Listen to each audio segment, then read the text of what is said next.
अध्याय 231 काशी राज्य का स्थान। राघव शहर के अंदर एक सराय में 3 दिन रुका। इस दौरान कई लोग उससे मिलने आए। उसने अपना सामान्य उदासीन रवैया त्याग दिया और कई लोगों से जान पहचान बढ़ाई। इनमें से ज्यादातर नवजात आत्मा साधक शहर के नहीं थे, वे गुप्त आदान प्रदान में भाग लेने आए थे। गंजे आदमी के साथ राघव के युद्ध ने उन सभी का ध्यान खींचा। आखिरकार शैतानों के सागर में ताकत ही मायने रखती थी और राघव गंजे आदमी को आसानी से हरा पाया। उसकी ताकत का प्रदर्शन ही था जिसने इन सभी नवजात आत्मा साधकों को व्यक्तिगत रूप से मिलने के लिए प्रेरित किया। 3 दिन बीत गए और अब गुप्त आदान प्रदान का दिन आ गया था। उस सुबह एक कोर फॉर्मेशन साधक आया और विनम्रता से राघव को निमंत्रण दिया। फिर कोर फॉर्मेशन साधक राघव को दुकान तक ले गया।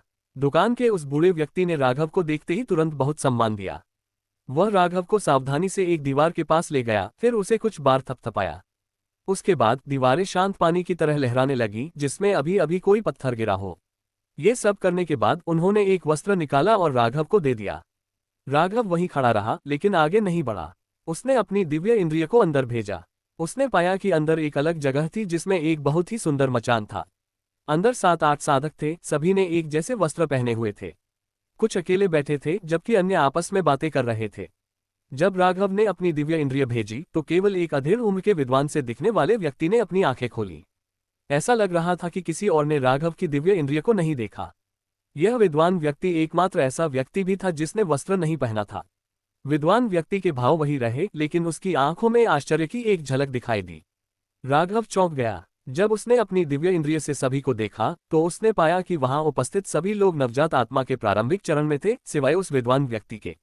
हालांकि वह विद्वान व्यक्ति नवजात आत्मा के प्रारंभिक चरण में लग रहा था, वास्तव में वह पहले से ही नवजात आत्मा के अंतिम चरण के चरम पर था और आत्मा वियोग चरण से केवल एक कदम दूर था। राघव को नहीं पता था कि यह व्यक्ति किस तकनीक की साधना कर रहा था, लेकिन उस विद्वान व्यक्ति की दिव्य आत्मा राघव को पहचान पाने के लिए बहुत शक्तिशाली होनी चाहिए थी। अपनी दिव्य इंद्रिय को वापस लेने के बाद राघव ने वह वस्त्र लिया और उसे पहन लिया। फिर बिना कुछ कहे वह दीवार की ओर चल पड़ा। जब वह नए क्षेत्र में पहुंचा तो उसने एक मेज ढूंढकर उस पर अकेले बैठ गया और अपनी आंखें बंद कर ली। इस क्रिया से जो कुछ साधक उससे बात करना चाहते थे उन्होंने तुरंत अपना मन बदल लिया। हालांकि राघव की आंखें बंद थीं, उसकी दिव्य इंद्रिय उस विद्वान व्यक्ति पर कड़ी नजर रख रही थी। जैसे ही वह कमरे में दाखिल हुआ, वह विद्वान व्यक्ति लगातार उसे घूर रहा था। थोड़ी देर बाद कई और साधक आ गए। उन सभी ने अपना चेहरा छिपाने के लिए एक एक वस्त्र पहना हुआ था और कुछ तो काले कोहरे से घिरे हुए थे। ये देखकर राघव को एहसास हुआ कि ये लोग नहीं चाहते थे कि कोई उन्हें पहचाने। अगर वे अपनी पहचान बता देते तो जब वे अपने खजाने दिखाते तो उन्हें बहुत परेशानी होती। हालांकि यहाँ कई साधक अपना चेहरा नहीं छिपा रहे थे। ऐसा लग रहा था कि उन्हें खुद पर पूरा भरोसा था और वे अपनी पहचान उजागर करने से नहीं डरते थे। लेकिन राघव के मन में अभी भी संदेह था। असुर नगर की इस छोटी सी दुकान में इतने सारे नवजात आत्मा साधक कैसे इकट्ठा हो सकते हैं? उसने चुपके से चारों ओर देखा और 30 से ज्यादा मेजें देखी। क्या इस गुप्त आदान प्रदान में 30 से ज्यादा नवजात आत्मा साधक भाग ले सकते थे? हालांकि उसके मन में कुछ संदेह थे, लेकिन उसका चेहरा पूरी तरह शांत था। राघव ने थोड़ी देर और इंतजार किया। कुछ देर बाद जब कोई और साधक नहीं आया तो सामने बैठा एक बूढ़ा आदमी उठा। उसने एक बार खांसते हुए कहा, ये गुप्त आदान प्रदान 3 शहरों द्वारा आयोजित है, इसलिए यहाँ सामान्य से ज्यादा लोग हैं, लेकिन चूंकि यहाँ हर कोई किसी न किसी चीज की तलाश में है, मुझे विश्वास है कि आपको वह मिल जाएगा जिसकी आपको जरूरत है। मैं पहले जाऊंगा। ये कहकर उसने एक थैला निकाला और उसमें से कई कोर और जादुई खजाने निकाले। इन खजानों से भारी मात्रा में आध्यात्मिक शक्ति निकल रही थी, जिससे पता चलता था कि वे कितने शक्तिशाली थे। उसने धीरे से कहा, ये कोर मध्यम गुणवत्ता वाले आत्मिक जंतुओं के हैं। जैसा कि आप सभी जानते हैं, ये जंतु शक्ति में अंतिम चरण के नवजात आत्मा साधकों के बराबर होते हैं। ये जादुई खजाने मध्यम गुणवत्ता वाले आत्मिक जंतुओं की हड्डियों से बने हैं, खासकर ये घंटी। मैं इन वस्तुओं के बदले केवल आत्मिक पत्थर लूंगा। ये वस्तुएं बूढ़े व्यक्ति के सामने तैरती रहीं। अगर किसी को दिलचस्पी होती तो उसे बस हाथ हिलाना होता और वस्तु तुरंत उसके हाथों में आ जाती। किसी को भी इस बात का डर नहीं था कि इन गुप्त आदान प्रदानों में कोई चोरी कर लेगा। आखिरकार इस कमरे में कड़े प्रतिबंध थे। अगर कोई चोरी करके भागने की हिम्मत करता तो उसे बस मौत का इंतजार होता। राघव को ये सारी जानकारी उन लोगों से मिली जिनसे उसने पिछले 3 दिनों में बात की थी।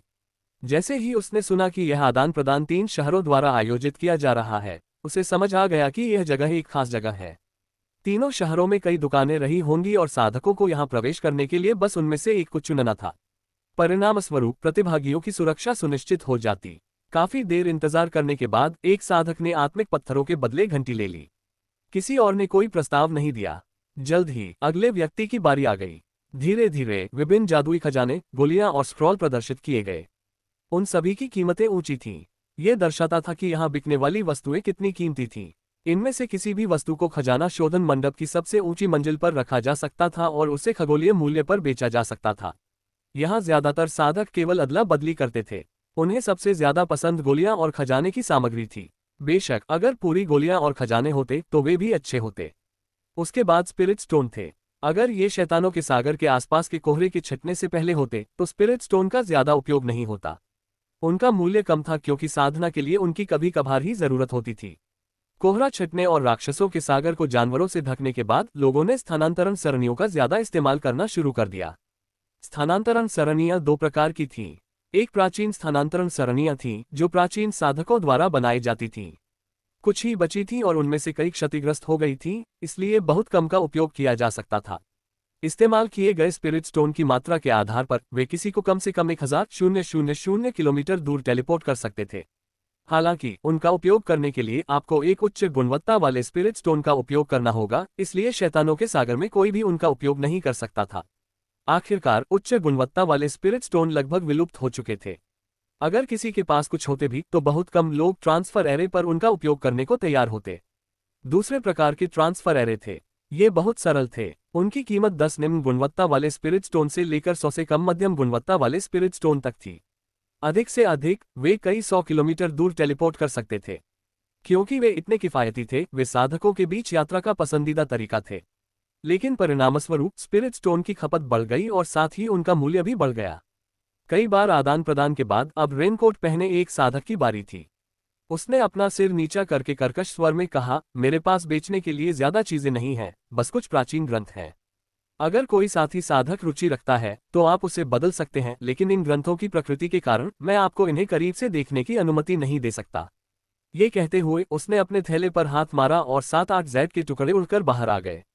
इन जैड के रंग बहुत फीके थे और कुछ में तो दरारें भी थीं। हर एक से एक प्राचीन आभा निकल रही थी जो दर्शाती थी कि वे कितने पुराने थे। इन जैड के चारों ओर हरे प्रकाश का एक कवच था। जाहिर है यह एक ऐसी तकनीक थी जिसका इस्तेमाल लोगों को उनके अंदर जांच करने से रोकने के लिए किया जाता था। यह एक प्राचीन पशु सूची है।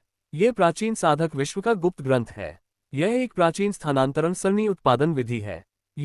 मैं केवल मध्यम गुणवत्ता वाले आत्मिक जानवरों के कोर लूंगा, उनमें से एक के लिए 5 कोर। ये कहते हुए वो लोगों द्वारा ग्रंथों के बारे में पूछताछ करने का इंतजार करने लगा। कमरे में मौजूद सभी लोग भौहें चढ़ा रहे थे। एक मध्यम गुणवत्ता वाले जानवर के कोर के लिए 5 जेड भी वास्तव में इसके लायक नहीं थे, तो इसका उल्टा कैसे हो सकता है? दरअसल रेनकोट पहने आदमी ने भी आह भरी। उसके पास भी इन जेड के अलावा बेचने के लिए कुछ नहीं था। उसे ये जेड एक प्राचीन साधक की गुफा में मिले। वह प्राचीन साधक बहुत गरीब था और उसके पास सिर्फ ये जेड ही थे। पहली बार जब उस आदमी ने इन्हें बेचने की कोशिश की तो उसने ज्यादा कीमत नहीं रखी, लेकिन इतने सारे लेन देन में नजरअंदाज होने के बाद उसने आसमान छूती कीमत पर बेचने का फैसला किया। उसने सोचा कि ये चीजें ज्यादातर लोगों के लिए बेकार हैं और जिसे सचमुच चाहिए वह इसे चाहे कितनी भी कीमत पर खरीद लेगा। दरअसल उसका अंदाजा सही था। जैसे ही राघव ने प्राचीन ट्रांसफर एरे उत्पादन जेड के बारे में सुना, उसका दिल जोर से धड़कने लगा। उसने कभी नहीं सोचा था कि उसे प्राचीन ट्रांसफर एरे के बारे में वो जेड मिलेगा जिसके लिए वह इतनी मेहनत कर रहा था। बिना एक शब्द कहे उसने अपना दाहिना हाथ हिलाया और जेड के चारों ओर की ढाल तोड़ दी जिसमें प्राचीन ट्रांसफर एरे की जानकारी थी और उसे ले लिया। रेनकोट पहने आदमी को झटका लगा और उसका चेहरा अचानक बदसूरत हो गया। वह जानता था कि हरी बत्ती तेज नहीं थी, लेकिन उसे इतनी आसानी से तोड़ना उसके बस की बात नहीं थी। उसका मानना था कि मध्यम अवस्था वाले नवजात आत्मा साधक भी इसे इतनी आसानी से नहीं तोड़ सकते, यानी इसका एकमात्र कारण यह था कि यह व्यक्ति एक अंतिम अवस्था वाला नवजात आत्मा साधक था। जैड लेने के बाद राघव ने अपनी दिव्य इंद्रिय से उसे स्कैन किया और उसे दूर रख दिया। साथ ही उसने मध्यम गुणवत्ता वाले आत्मिक जंतुओं के 5 कोर निकाले। रेनकोट पहने आदमी ने झट से कोर पकड़ लिए और एक गहरी सांस ली। उसने हरी बत्ती तोड़ने की बात को आगे नहीं बढ़ाया। थोड़ी देर इंतजार करने और ये देखने के बाद कि किसी और की इसमें कोई दिलचस्पी नहीं है, उसने जेड के टुकड़े दूर रख दिए। जैसे ही राघव ने कुछ किया, 3 अन्य साधक उस पर विशेष ध्यान देने लगे। उनमें से एक विद्वान व्यक्ति था, बाकी 2 ने अपने कोट पहने हुए थे। जब उन्होंने सिर उठाया तो उनकी आंखें चमक उठीं। कुछ देर की खामोशी के बाद एक और साधक अपनी वस्तुएं दिखाने के लिए आगे आया। जल्द ही राघव की बारी आ गई। इस क्षण सभी चुप हो गए और राघव की ओर देखने लगे। राघव के कार्यों से पता चला कि उसकी साधना सरल नहीं थी। ये साधक इस बात को लेकर बहुत उत्सुक थे कि राघव क्या बेचेगा। कुछ देर सोचने के बाद राघव ने अपना थैला थपथपाया। कई मध्यम गुणवत्ता वाले आत्मा जननांग कोर और कुछ खजाने जिनका उसने कभी उपयोग नहीं किया था, बाहर निकल आए। ये देखकर कि राघव केवल कुछ बहुत ही सामान्य वस्तुएं ही लाया था, वे बहुत निराश हुए। हालांकि उनके भाव एक जैसे ही रहे।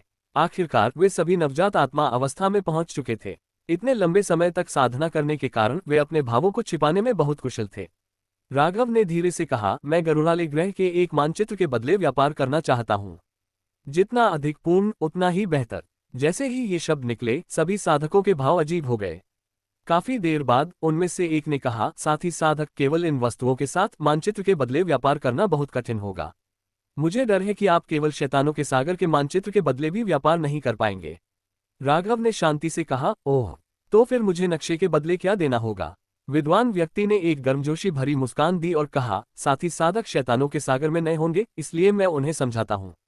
सिर्फ शैतानों के सागर के लिए ही नहीं, बल्कि किसी भी साधना देश के लिए नक्शा बहुत जरूरी है।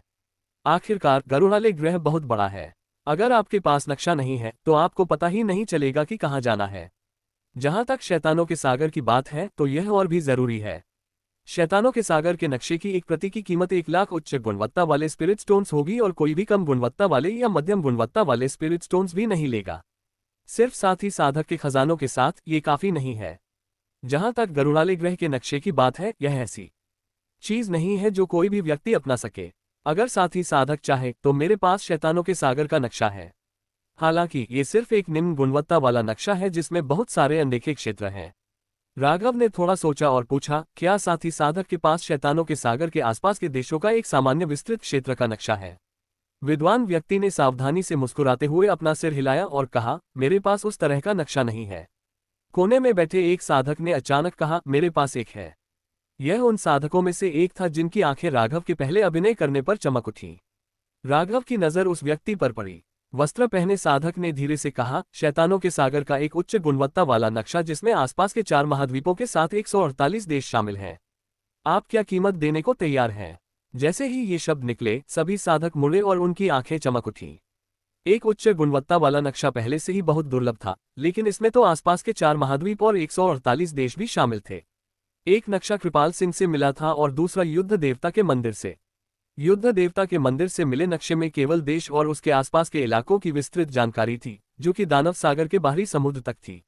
उससे आगे दानव सागर के भीतरी समुद्र की तरह बहुत अस्पष्ट था और कुछ स्थानांतरण सरणियों का नक्शा भी नहीं बनाया गया था। दानव सागर के उस पार के इलाके का तो कोई स्पष्ट निशान भी नहीं था, बस कुछ पर्वतों की श्रृंखलाएं दिखाई दे रही थीं। जब राघव ने नक्शे का विश्लेषण किया तो उसे लगा कि काशी राज्य दूसरी तरफ है, लेकिन ये केवल एक अनुमान था। इसीलिए उसने तुरंत कोई कार्रवाई नहीं की, बल्कि एक और विस्तृत नक्शा ढूंढने निकल पड़ा। राघव ने थोड़ा सोचा और पूछा, तुम क्या चाहते हो? साधक ने दिव्य ज्ञान से एक संदेश भेजा, साथी साधक, अगर तुम्हें जल्दी न हो तो बातचीत के बाद अकेले में इस बारे में बात क्यों न करें? राघव ने उस व्यक्ति की ओर देखा और सिर हिलाया। सभी को एहसास हो गया कि क्या हुआ था और उन्होंने इस पर और ध्यान नहीं दिया। हालांकि वे सभी इस बात को लेकर बहुत उत्सुक थे कि राघव इतनी कीमती वस्तु के बदले में क्या इस्तेमाल करेगा। 1 घंटे बाद गुप्त आदान प्रदान समाप्त हुआ और सभी चले गए। राघव कमरे से बाहर निकला और अपना चोगा उतार दिया। एक सुंदर महिला सेवक पहले से ही वहां उसका इंतजार कर रही थी।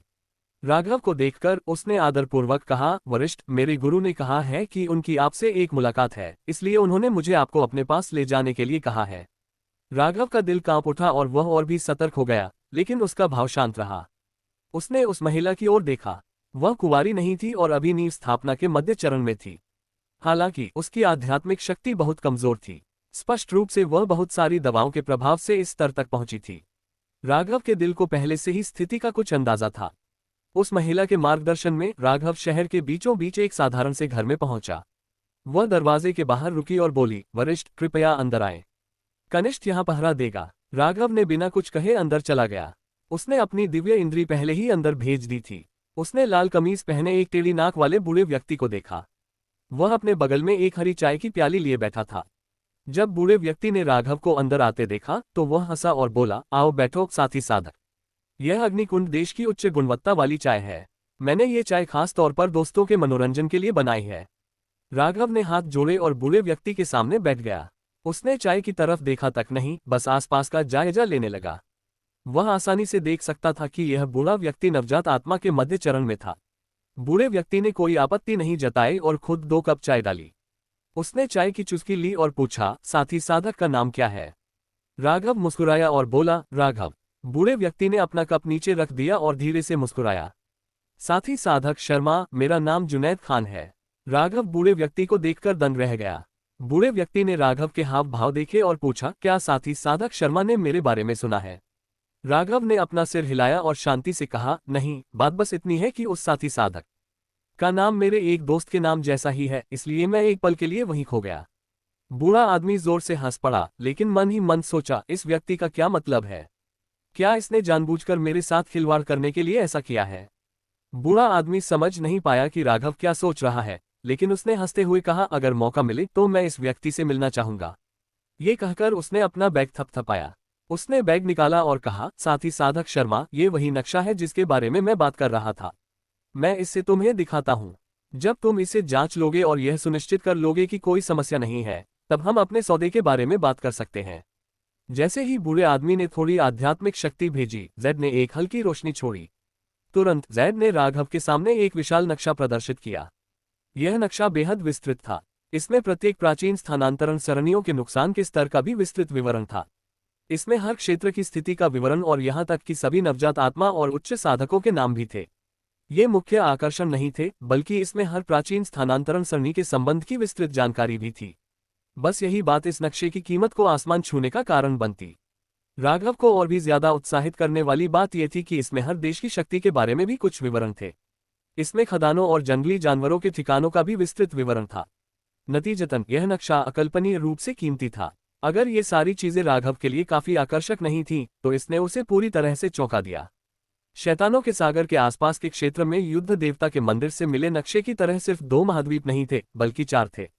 नक्शे पर शैतानों के सागर के चारों ओर 4 महाद्वीप साफ दिखाई दे रहे थे। बाईं ओर वाले महाद्वीप पर उसे एक बहुत छोटा सा शब्द दिखाई दे रहा था, काशी साम्राज्य। बूढ़े व्यक्ति ने लापरवाही से नक्शे पर एक जगह की ओर इशारा किया। नक्शा अचानक गायब हो गया और उस जगह को दिखाने लगा जहां बूढ़े व्यक्ति ने इशारा किया था। पूरा नक्शा ऐसा लग रहा था मानो कोई उस जगह को विहंगम दृष्टि से देख रहा हो। तभी बूढ़े व्यक्ति ने अपना दाहिना हाथ हिलाया और नक्शा गायब हो गया। उसने जैद को वापस अपने थैले में रख लिया और राघव को घूरने लगा। राघव की निगाहें बूढ़े व्यक्ति को देखते हुए शांत थीं। उसे पहले से ही इस व्यक्ति को मारने की इच्छा थी। अगर वह उसे मार देता तो वह जैद का टुकड़ा पा सकता था और जल्दी से काशी राज्य लौट सकता था। बूढ़ा व्यक्ति तुरंत कुछ कदम पीछे हट गया और बोला, साथी साधक, यह जैद बहुत पुराना है और आसानी से टूट जाएगा। इसे टूटने से बचाने के लिए मैंने इसे पहले ही अपनी दिव्य इंद्रिय से जोड़ दिया है।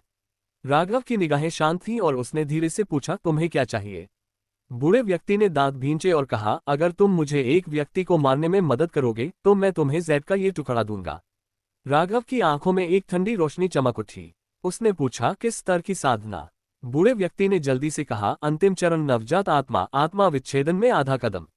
राघव खड़ा हुआ और शांति से बोला, अब रास्ता दिखाओ। बूढ़ा आदमी दंग रह गया। कुछ देर हिचकिचाने के बाद उसने कहा, ठीक है साथी साधक शर्मा, मेरे पीछे आओ। पलक झपकते ही दोनों असुर नगरी से निकल पड़े। नगर से 3000 किलोमीटर दूर एक कुंड था। थोड़े समय बाद दोनों उस स्थान पर पहुंच गए। राघव ने अपनी दिव्य इंद्रिय प्रकट की और मन ही मन एक व्यंग्यात्मक मुस्कान निकाली। उसे पहले ही एहसास हो गया था कि कुछ गड़बड़ है। बूढ़ा आदमी उसे पहले से ही अच्छी तरह जानता था। जब वे मिले तो महिला परिचारिका तुरंत उसके पास चली आई। उसे पहले से ही लग रहा था कि इस सब के पीछे कोई साजिश है। राघव ने जानबूझकर उसी नाम वाले मित्र का इस्तेमाल बूढ़े आदमी की परीक्षा लेने के लिए किया और अपनी शक्तिशाली दिव्य इंद्रिय से उसने देखा कि बूढ़े आदमी की भावनाएं थोड़ी अस्थिर हो गई थीं।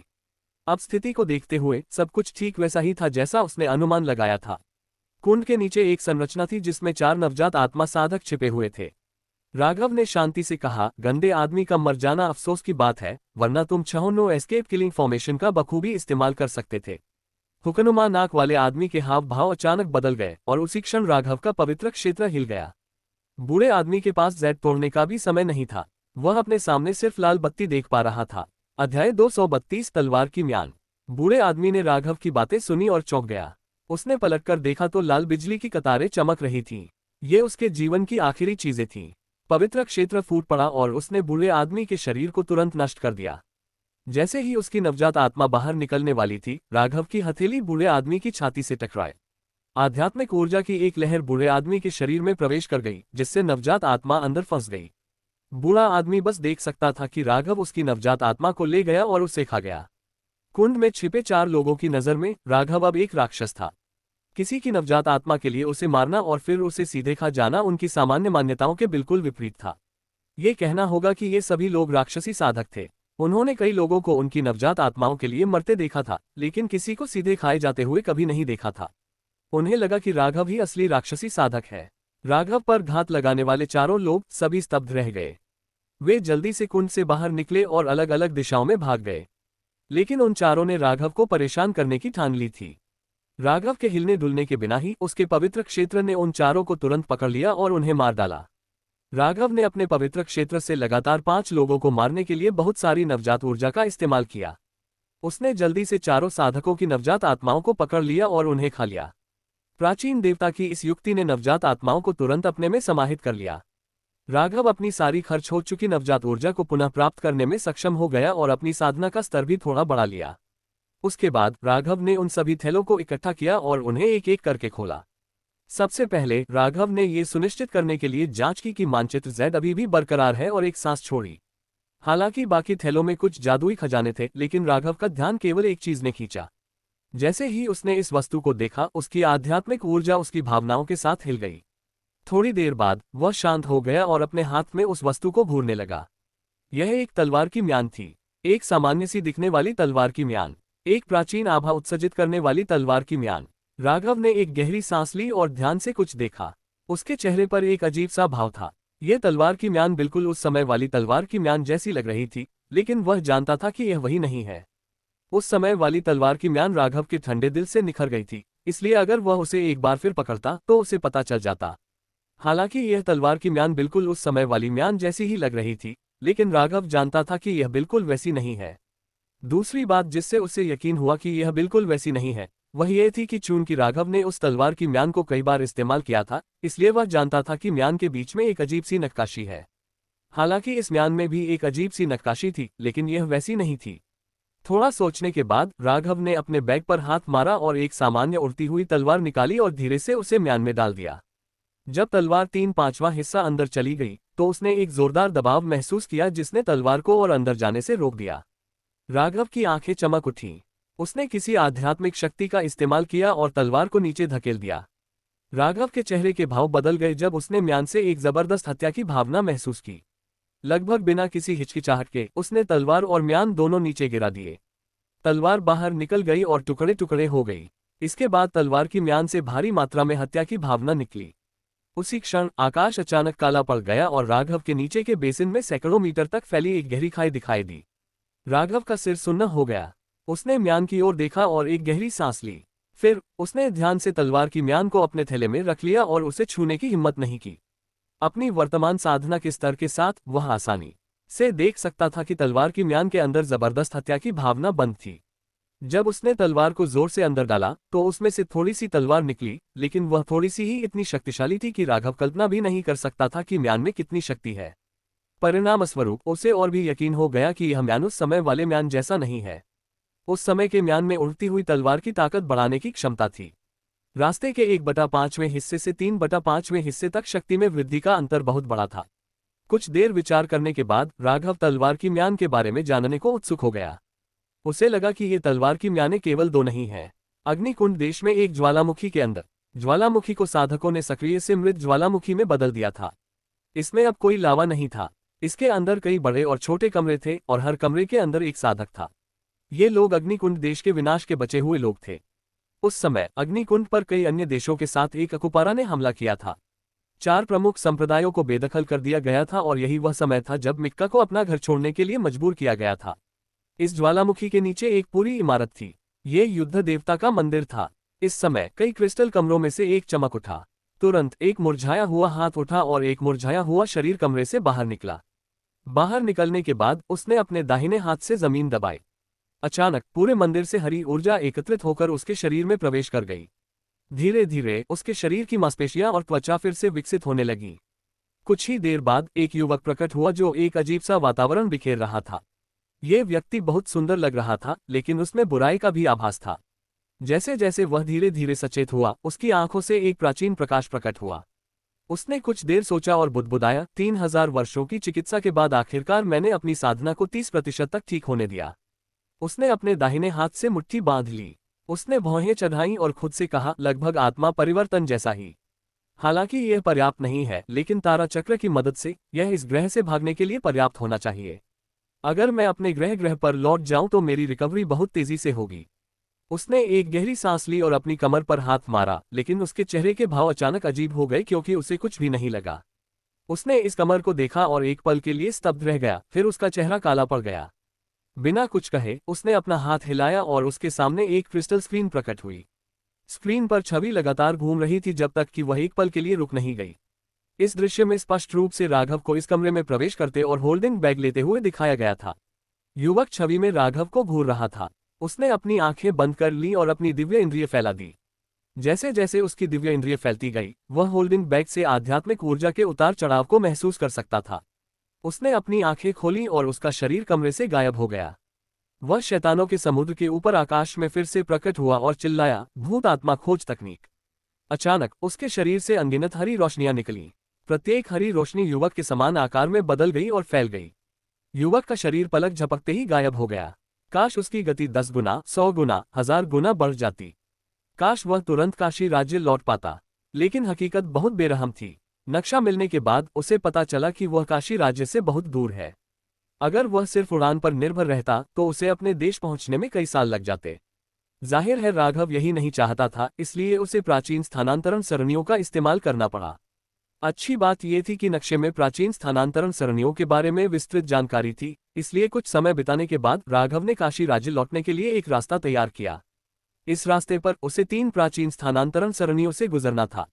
एक शैतानों के सागर में और 2 उस महाद्वीप पर जहां काशी राज्य था। राघव जिस दिशा में जा रहा था वही प्राचीन स्थानांतरण सरणियों की दिशा थी। नक्शे में लिखा था कि स्थानांतरण सरणियों की अखंडता ज्यादा नहीं है, लेकिन फिर भी इस्तेमाल करने लायक है। हालांकि राघव को यकीन नहीं था कि इस नक्शे पर दी गई जानकारी कितनी पुरानी है, या प्राचीन स्थानांतरण सरणियां अभी भी मौजूद हैं या नहीं, या फिर भी इस्तेमाल करने लायक हैं भी या नहीं। इन सवालों को ध्यान में रखते हुए राघव ने अपने नीचे मच्छरों के समूह को तेजी से चलने के लिए कहा। यह प्राचीन स्थानांतरण समूह भीतरी समुद्र के किनारे था, इसलिए रास्ते में उसे कई जानवर मिले। वह पहले ही कई उच्च कोटि के जंगली जानवरों और यहां तक कि एक बेसहारा जानवर से भी मिल चुका था। यह अच्छी बात थी कि उसकी दिव्य इंद्रिय इतनी शक्तिशाली थी। वह हमेशा उन्हें पहले ही भांप लेता था और उनके चारों ओर चक्कर लगा लेता था। राघव की लगातार यात्रा के 1 महीने बाद वह आखिरकार प्राचीन स्थानांतरण समूह के पास पहुंच गया। उसके नीचे पानी के नीचे उगे अनगिनत पौधों से ढका एक मैदान था। काली बारिश से पोषित होने के बाद पौधे जानवरों में विकसित हो रहे थे और उनकी आक्रामक शक्तियां बहुत बढ़ गई थीं। उन्होंने अपने लाल पत्ते फैलाकर उन्हें आगे पीछे हिलाया। ऊपर से ये सब बहुत सुंदर लग रहा था, लेकिन राघव ने अपनी दिव्य इंद्रिय फैलाई और पौधों के नीचे हड्डियों का एक सागर पाया। उनके नीचे किसानों और जंगली जानवरों दोनों की हड्डियां थीं। राघव ने कुछ देर सोचा।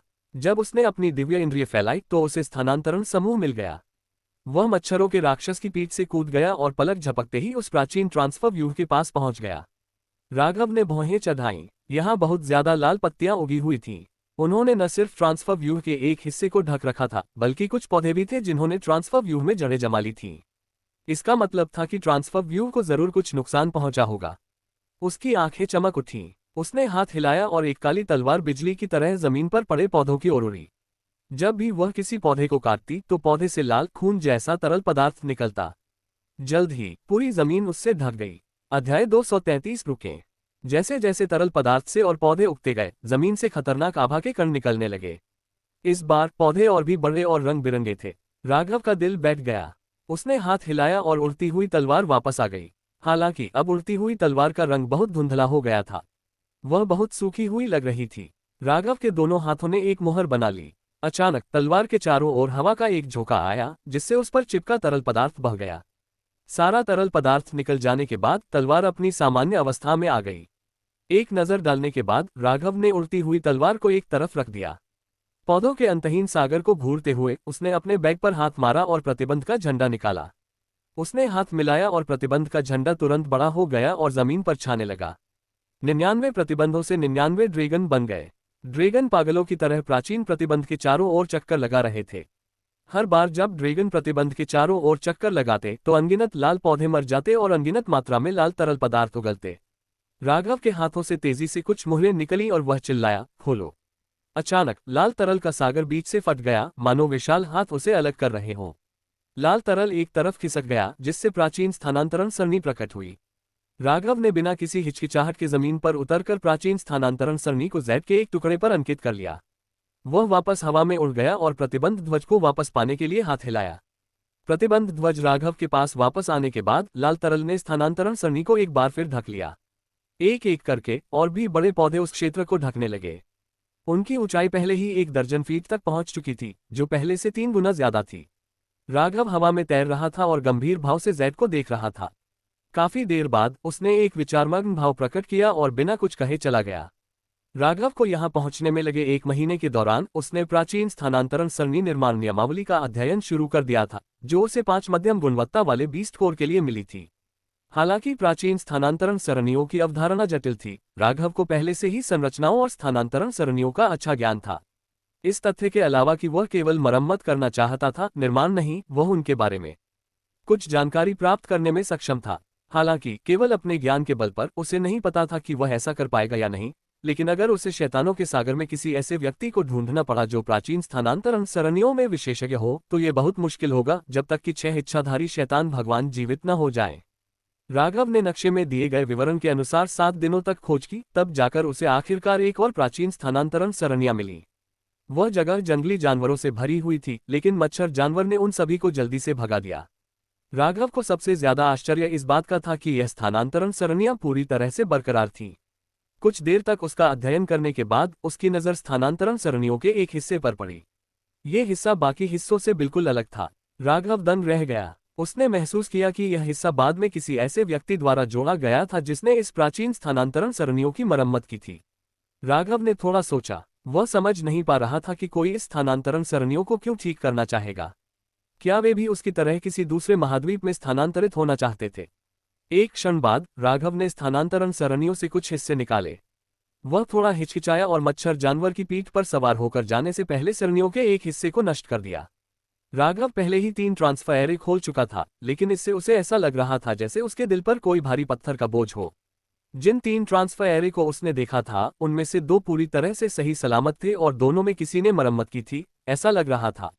अगर सिर्फ एक ट्रांसफर एरे की मरम्मत होती तो कोई बड़ी बात नहीं होती, लेकिन कई ट्रांसफर एरे की मरम्मत हुई थी, जिसका मतलब था कि कुछ तो गड़बड़ है। राघव को एक अस्पष्ट सा आभास हो रहा था कि शैतानों के सागर में कुछ बड़ा होने वाला है। शायद जिस ट्रांसफर एरे की उसे जरूरत थी, उसकी मरम्मत न होने का कारण ये था कि वह पौधों से ढका हुआ था, उसे सही जगह पर ट्रांसफर नहीं किया गया था, या वह मिला ही नहीं था। पूरे ट्रांसफर एरे से जरूरी पुर्जे निकालने के बाद वह उन्हें पूरी तरह से नष्ट कर देगा। ऐसा करने से ही उसे थोड़ा कम दबाव महसूस होगा। जब राघव ने आखिरकार ट्रांसफर एरे से पर्याप्त सामग्री इकट्ठा की तो उसका शरीर अचानक उस जगह से गायब हो गया। उसके गायब होते ही जहां राघव खड़ा था वहां जमीन में एक तलवार धंस गई।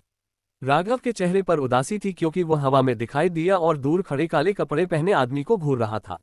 वह हमेशा अपनी दिव्य इंद्रिय को फैलाए रखता था, लेकिन जब तक वह व्यक्ति उसके 100 फीट के दायरे में नहीं आ गया और उसने तलवार नहीं फेंकी, तब तक उसे उसका पता नहीं चला। ये कहना होगा कि राघव की दिव्य इंद्रिय एक आत्मा विच्छेदन साधक जितनी ही शक्तिशाली थी।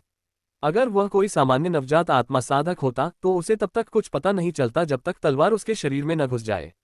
अगर यह साधक आत्मा विच्छेदन अवस्था में होता तो कोई खास समस्या नहीं होती, लेकिन राघव ने जांच की और पाया कि यह व्यक्ति नवजात आत्मा की मध्य अवस्था में ही था। इस व्यक्ति के पास राघव की दिव्य इंद्रिय से अपनी उपस्थिति छिपाने की कोई विशेष तकनीक होनी चाहिए। राघव की आंखों में हत्या का इरादा साफ दिखाई दे रहा था। अगर उसने ऐसे किसी व्यक्ति को जिंदा रहने दिया तो उसे इस एहसास के साथ जीना होगा कि कोई उस पर कभी भी हमला करने के लिए हमेशा तैयार है। राघव ने तय किया कि उसे किसी भी कीमत पर इस व्यक्ति को मारना होगा। उसने तुरंत अपने पवित्र क्षेत्र को सक्रिय कर दिया, बिना इस बात की परवाह किए कि इसके लिए कितनी नवजात ऊर्जा खर्च होगी। काले कपड़े पहने वह आदमी अधेड़ उम्र का, थोड़ा दुबला पतला और बहुत ही दुष्ट चेहरा वाला था। यह देखकर कि राघव उसके छिपे हुए हमले से बच निकला है, उसने अपने थैले से एक पत्थर का मोहर निकाला। उसने जोर से दहाड़ा और पत्थर का मोहर घूमने लगा। हर चक्कर के साथ वह बड़ा होता गया। एक छोटे पहाड़ के आकार तक पहुंचते ही वह राघव की ओर टूट पड़ा। हालांकि जैसे ही उसने पत्थर का मुहर छोड़ा, राघव की आंखों में लाल बिजली देखकर उसका चेहरा पीला पड़ गया और वह तुरंत भागने के लिए मुड़ा। उसने भागने के लिए अपना जादुई खजाना भी छोड़ दिया। जादुई खजाना, जिसे कोई नियंत्रित नहीं कर रहा था, तुरंत हथेली के आकार का होकर जमीन पर गिर पड़ा। राघव ने भौहें चढ़ाईं। उसका पवित्र क्षेत्र तेजी से बाहर निकला और उस व्यक्ति को पकड़ लिया। उस व्यक्ति के चेहरे पर एक भयावह भाव प्रकट हुआ। उसने अपने दांत भींच लिए और जैसे ही पवित्र क्षेत्र उसके शरीर में प्रवेश किया, उसका शरीर फट गया। अचानक आत्मविस्फोट की शक्ति ने चारों दिशाओं में सदमे की लहरें भेज दी। विस्फोट के केंद्र में एक दरार दिखाई दी और एक बेहद कमजोर दिखने वाली नवजात आत्मा उसमें विलीन हो गई। राघव का पवित्र क्षेत्र तेजी से उस दरार में उसके पीछे चला गया। कुछ देर बाद पवित्र क्षेत्र फिर से प्रकट हुआ और राघव के पास लौट आया। राघव के चेहरे पर उदासी छा गई। हालांकि उसके पवित्र क्षेत्र ने उस व्यक्ति को मार डाला था, लेकिन उस व्यक्ति के चेहरे को देखकर ऐसा लग रहा था कि वे पवित्र क्षेत्र के बारे में जानते थे। वह व्यक्ति पवित्र क्षेत्र की शक्तियों को भी जानता था, इसलिए वह अंतरिक्ष में एक दरार से बच निकलने के लिए अपने शरीर को उड़ाने को तैयार था। राघव ने कुछ देर सोचा और फिर जल्दी से मुड़कर चला गया। चूंकि वह व्यक्ति फट गया था, इसलिए उसके सारे सामान भी गायब हो गए थे और कोई निशान भी नहीं बचा था। कुछ दिनों बाद राघव लाल पौधों से ढके हुए स्थानांतरण सरणी में वापस आया और उसकी मरम्मत शुरू कर दी। पुनर्स्थापना अवधि के दौरान प्रतिबंध ध्वज लगातार सक्रिय था। लाल पौधों को फिर से हावी होने से रोकने का यही एकमात्र तरीका था। 3 दिनों की सावधानीपूर्वक पुनर्स्थापना के बाद राघव ने सरणी की मरम्मत पूरी कर ली। 3 दिनों में राघव ने अपनी लगभग सारी ऊर्जा स्थानांतरण सरणी की मरम्मत में लगा दी। जब उसने काम पूरा किया तो वह अपनी खोई हुई आध्यात्मिक ऊर्जा को पुनः प्राप्त करने के लिए पालथी मारकर बैठ गया। पूरी तरह से ठीक होने के बाद उसने स्थानांतरण सरणी के सॉकेट में एक उच्च गुणवत्ता वाला स्पिरिट स्टोन रख दिया। काफी देर तक इंतजार करने के बाद भी कोई प्रतिक्रिया नहीं हुई। राघव चौंक गया। उसने उच्च गुणवत्ता वाले स्पिरिट स्टोन को दूसरे से बदल दिया। हालांकि स्पिरिट स्टोन बदलने के बाद भी कोई प्रतिक्रिया नहीं हुई। राघव का दिल बैठ गया। कुछ देर सोचने के बाद उसने सॉकेट पर हाथ रखा।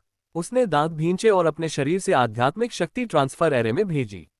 जैसे ही उसकी आध्यात्मिक ऊर्जा ट्रांसफर एरे में प्रवेश करती, वह धीरे धीरे जागृत होने लगी। हालांकि केवल एक नवजात आत्मा साधक की आध्यात्मिक शक्ति से एक प्राचीन ट्रांसफर एरे को खोलने की कोशिश करना थोड़ा ज्यादा महत्वाकांक्षी था। कुछ ही देर बाद राघव को लगने लगा कि उसके शरीर की आध्यात्मिक ऊर्जा लगभग समाप्त हो गई है।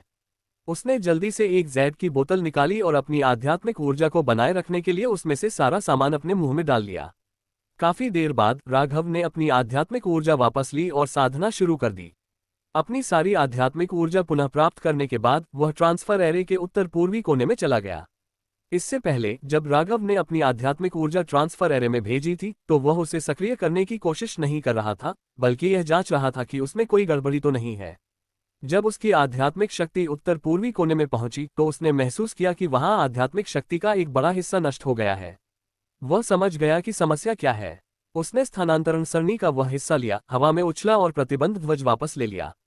आसपास की सभी स्थानांतरण सरणियों को उसने पहले ही अलग अलग हिस्सों में विभाजित कर लिया था, इसलिए उसे और भी प्राचीन स्थानांतरण सरणियों की तलाश करनी पड़ी। राघव तेजी से एक प्राचीन स्थानांतरण सरणी की ओर बढ़ा जो लगभग 8 दिन दूर थी। चौथे दिन वह एक स्थानांतरण सरणी के पास से गुजरा जिसे उसने पहले अलग किया था। उसने उस पर ज्यादा ध्यान नहीं दिया, लेकिन जैसे ही वह जाने वाला था, वह स्थानांतरण सरणी अचानक चमक उठी। राघव रुक गया और सरणी को देखते ही उसकी आंखें चमक उठी। हालांकि स्थानांतरण सरणी को हुए भारी नुकसान के कारण रोशनी धीरे धीरे फीकी पड़ गई। राघव ने तब तक अपनी नजरें नहीं हटाईं जब तक कि रोशनी पूरी तरह से फीकी नहीं पड़ गई। ये स्पष्ट था कि स्थानांतरण सरणी के जलने का कारण ये था कि कहीं दूर किसी ने यहां टेलीपोर्ट करने के लिए एक स्थानांतरण सरणी को सक्रिय किया था। हालांकि स्थानांतरण सरणी को हुए भारी नुकसान के कारण वह सक्रिय नहीं हो पा रही थी। राघव के दिल में खतरे का वह एहसास और भी गहरा हो गया। उसने गहरी सांस ली और उसे अपने दिमाग से निकाल दिया। हालांकि राघव जानता था कि क्या होने वाला है, लेकिन अभी यह जरूरी नहीं था क्योंकि उसके पास उसे रोकने की क्षमता नहीं थी।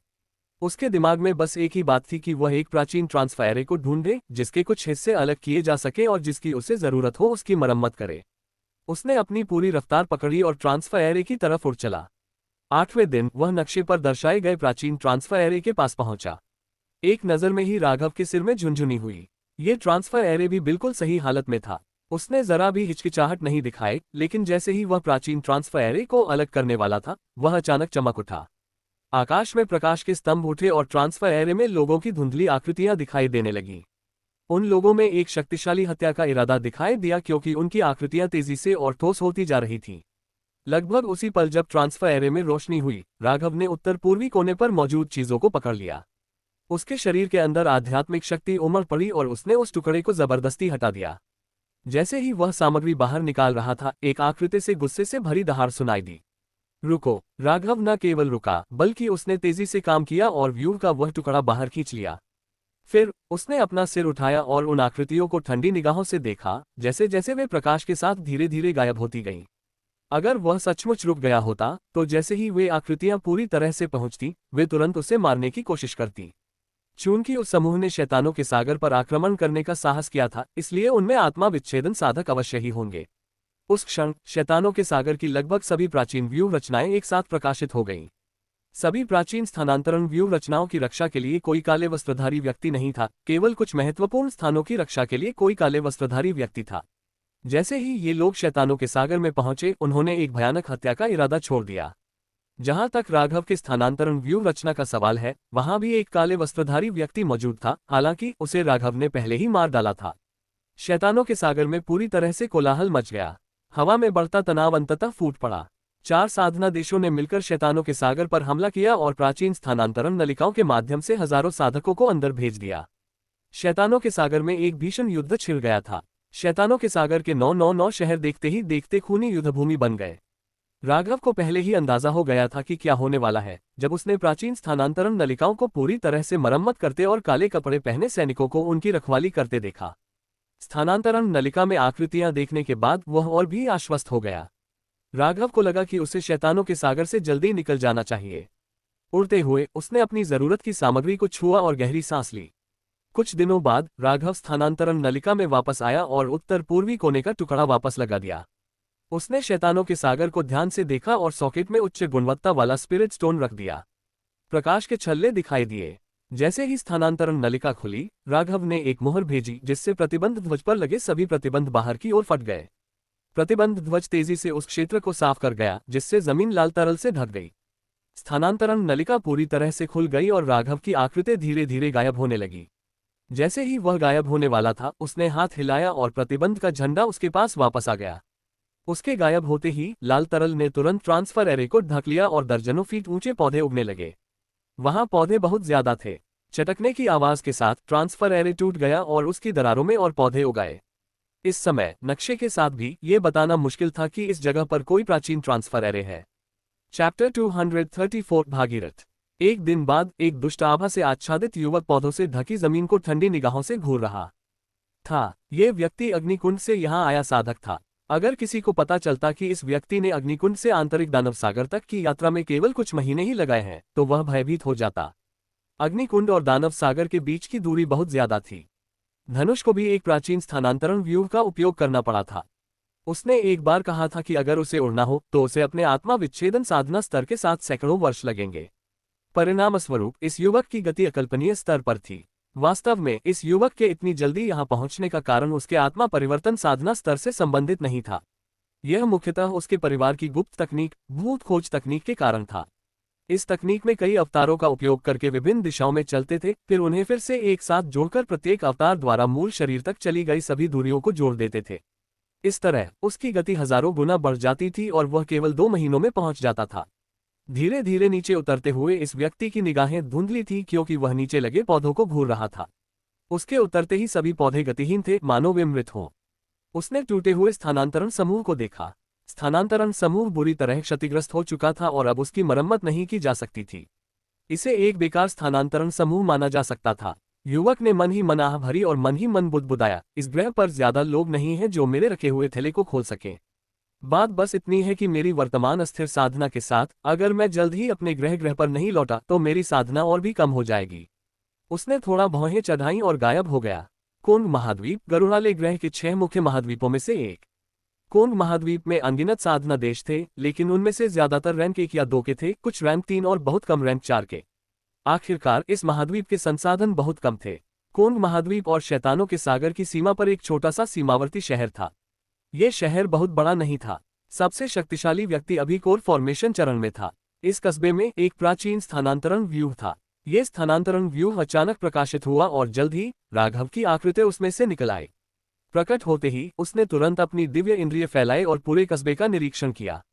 जैसे ही उसने अपनी दिव्य इंद्रिय फैलाए, कस्बे के सभी लोगों की रीढ़ में एक सिहरन दौड़ गई, लेकिन यह अनुभूति जितनी जल्दी आई थी उतनी ही जल्दी चली भी गई। राघव ने अपनी दिव्य इंद्रिय वापस ले ली, फिर उस स्थान से गायब हो गया। वह अपने मन में बने नक्शे के अनुसार आगे बढ़ा। कस्बे से हजारों किलोमीटर दूर पहुंचते ही उसने अपना थैला थपथपाया और मच्छर जानवर उसके सामने प्रकट हो गया। राघव उसकी पीठ पर कूद गया। उसने मच्छर जानवर को एक संदेश भेजा।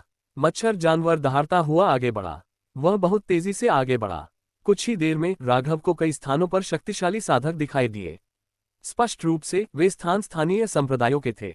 राघव रुका नहीं, वह तेजी से इस देश से होकर गुजरा। 10 दिनों के बाद वह अनगिनत श्रेणी 1 और 2 साधना देशों को पार कर अपने गंतव्य दूसरे स्थानांतरण समूह पर पहुंच गया। इस स्थानांतरण समूह के माध्यम से वह अपने और काशी राज्य के बीच की दूरी को शीघ्रता से कम कर सका।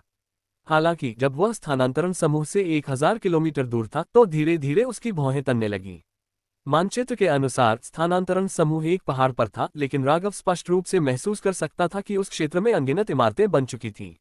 वह क्षेत्र आध्यात्मिक ऊर्जा से भी परिपूर्ण था। अब वह स्पष्ट रूप से एक साधना स्थल था। अपनी दिव्य इंद्रिय से अवलोकन करते हुए उसने कुछ दृढ़ निश्चयी युवकों को एक मुख्य हॉल के बाहर कुछ क्यूई संघनन शिष्यों के साथ देखा।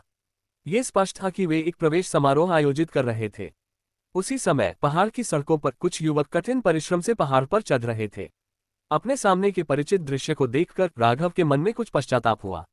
वह नहीं जानता था कि आजकल अग्निद्वार संप्रदाय कैसा होता है। हालांकि अग्निद्वार संप्रदाय के प्रति उसकी भावनाएं गहरी नहीं थीं, फिर भी यह संप्रदाय ही था जिसने उसे साधना जगत में लाया। राघव अपने हृदय में जटिल भावनाओं के साथ मच्छर राक्षस पर सवार होकर संप्रदाय की ओर बढ़ा। जब वह संप्रदाय से लगभग 100 किलोमीटर दूर था तो एक छोटी सी सफेद रोशनी प्रकट हुई जिसने उसे संप्रदाय में प्रवेश करने से रोक दिया। उसके कुछ भी करने के बिना ही मच्छर राक्षस ने एक दहाड़ लगाए और अपनी तीखी सूंड से रोशनी में घुस गया। फिर राक्षस ने सांस ली और प्रकाश स्तंभ टूटकर अंततः ढह गया। परिणामस्वरूप बंद कमरे में प्रशिक्षण ले रहे कुछ कोर फॉर्मेशन साधकों के भाव अचानक बदल गए और वे तेजी से बाहर आ गए। वे राघव और उसके नीचे मच्छर राक्षस को अचंभित होकर देखते रहे। उन्होंने शिष्यों से भर्ती समारोह रोकने के लिए चिल्लाया और मुख्य हॉल के सामने राघव के आने का इंतजार करने लगे। राघव के आते ही तीनों कोर फॉर्मेशन साधक तुरंत ऊपर गए और आदरपूर्वक कहा, वरिष्ठ का अभिवादन। वे तीनों भयभीत हो गए। हालांकि राघव कोई आध्यात्मिक ऊर्जा उत्सर्जित नहीं कर रहा था, फिर भी उन्होंने उससे एक दबाव महसूस किया जिससे उनके हृदय कांप उठे। खासकर राघव के पैरों तले का जानवर। इससे उन्हें डर लगा कि कहीं उन पर कोई बड़ी विपत्ति ना पड़े। 3 कोर फॉर्मेशन साधकों में 2 पुरुष और 1 महिला थी। एक पुरुष के सफेद बालों को छोड़कर बाकी 2 बहुत युवा दिख रहे थे, खासकर महिला साधक। वह बहुत सुंदर और शालीन लग रही थी। हालांकि आप किसी साधक का उसके रूप रंग से आकलन नहीं कर सकते। राघव को ही देख लीजिए। हालांकि वह एक युवा लग रहा था, लेकिन उसकी उम्र 400 साल से भी ज्यादा थी। राघव के चेहरे पर शांति थी जब उसने तीनों को देखा और पूछा, ये कौन सा संप्रदाय है? तीनों में से एक वृद्ध व्यक्ति ने तुरंत और सम्मानपूर्वक उत्तर दिया, वरिष्ठ, हमारे संप्रदाय का नाम जी युन है। अगर वरिष्ठ को किसी चीज की जरूरत होगी तो हम उसकी पूरी मदद करेंगे। राघव ने उस व्यक्ति की ओर देखा और शांति से कहा, यहाँ एक प्राचीन स्थानांतरण व्यूह रचना हुआ करती थी। क्या वह अब भी मौजूद है? वृद्ध व्यक्ति दंग रह गया। उसने थोड़ा सोचा और कहा, वरिष्ठ, यहाँ कोई प्राचीन स्थानांतरण व्यूह रचना नहीं है। जैसे ही उसने बोलना समाप्त किया, उसे अपनी रीढ़ में ठंडक महसूस हुई। राघव का पूरा आभामंडल अचानक ठंडा पड़ गया जब उसने धीरे से कहा, क्या आपको यकीन है? बूढ़े व्यक्ति का माथा ठंडे पसीने से तर था। कुछ देर सोचने के बाद वह बोलने ही वाला था कि सुंदर साधिका ने उसे बीच में ही रोक दिया और कर्कश स्वर में बोली, वरिष्ठ, क्या प्राचीन स्थानांतरण व्यूह किसी पहाड़ की चोटी पर था? राघव की नजर साधिका पर पड़ी।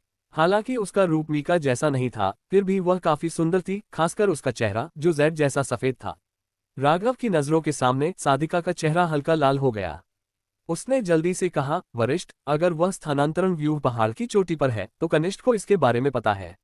रास्ता दिखाओ। राघव पहाड़ की चोटी की ओर उड़ गया। वह महिला तेजी से उसके पीछे पीछे चली। अन्य 2 कोर फॉर्मेशन साधिकाएं थोड़ी हिचकिचाई, फिर उनके पीछे पीछे चली गईं। उस महिला के मार्गदर्शन में वे जल्द ही पहाड़ की चोटी पर पहुंच गए। यहाँ एक विशाल मचान बना हुआ था जिसके कोनों पर घंटियां लटकी हुई थीं। घंटियां बहुत ही मधुर और मधुर स्वर में बज रही थीं। महिला साधक के उतरते ही उसका चेहरा लाल हो गया और उसने कहा, वरिष्ठ, ये कनिष्ठ का घर है। यह क्षेत्र मूल रूप से जी युन संप्रदाय का नहीं था।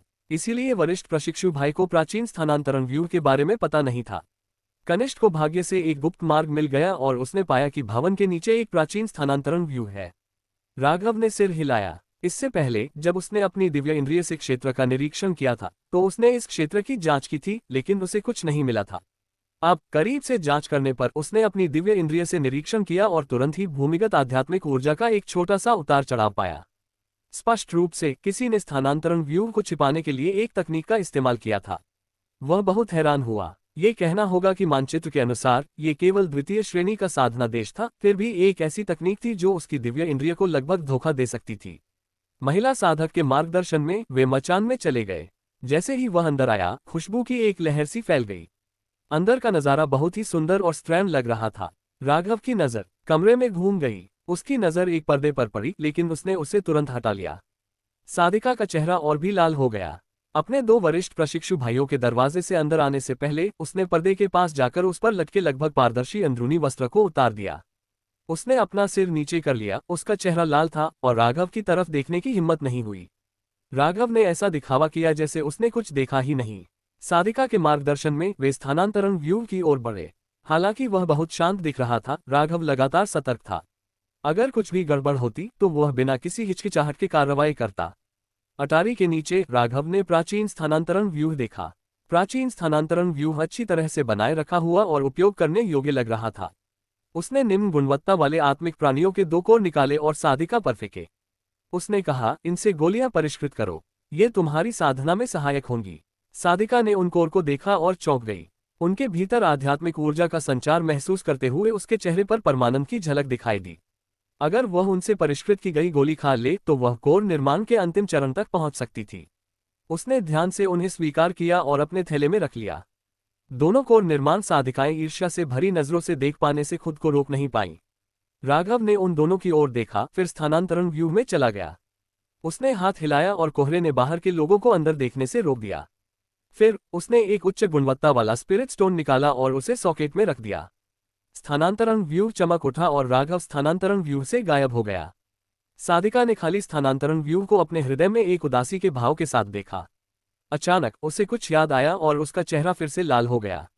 काशी राज्य कांग महाद्वीप के बिल्कुल किनारे पर था। यह कोई बड़ा देश नहीं था। वास्तव में यह अग्निकुंड के आकार का केवल आधा था।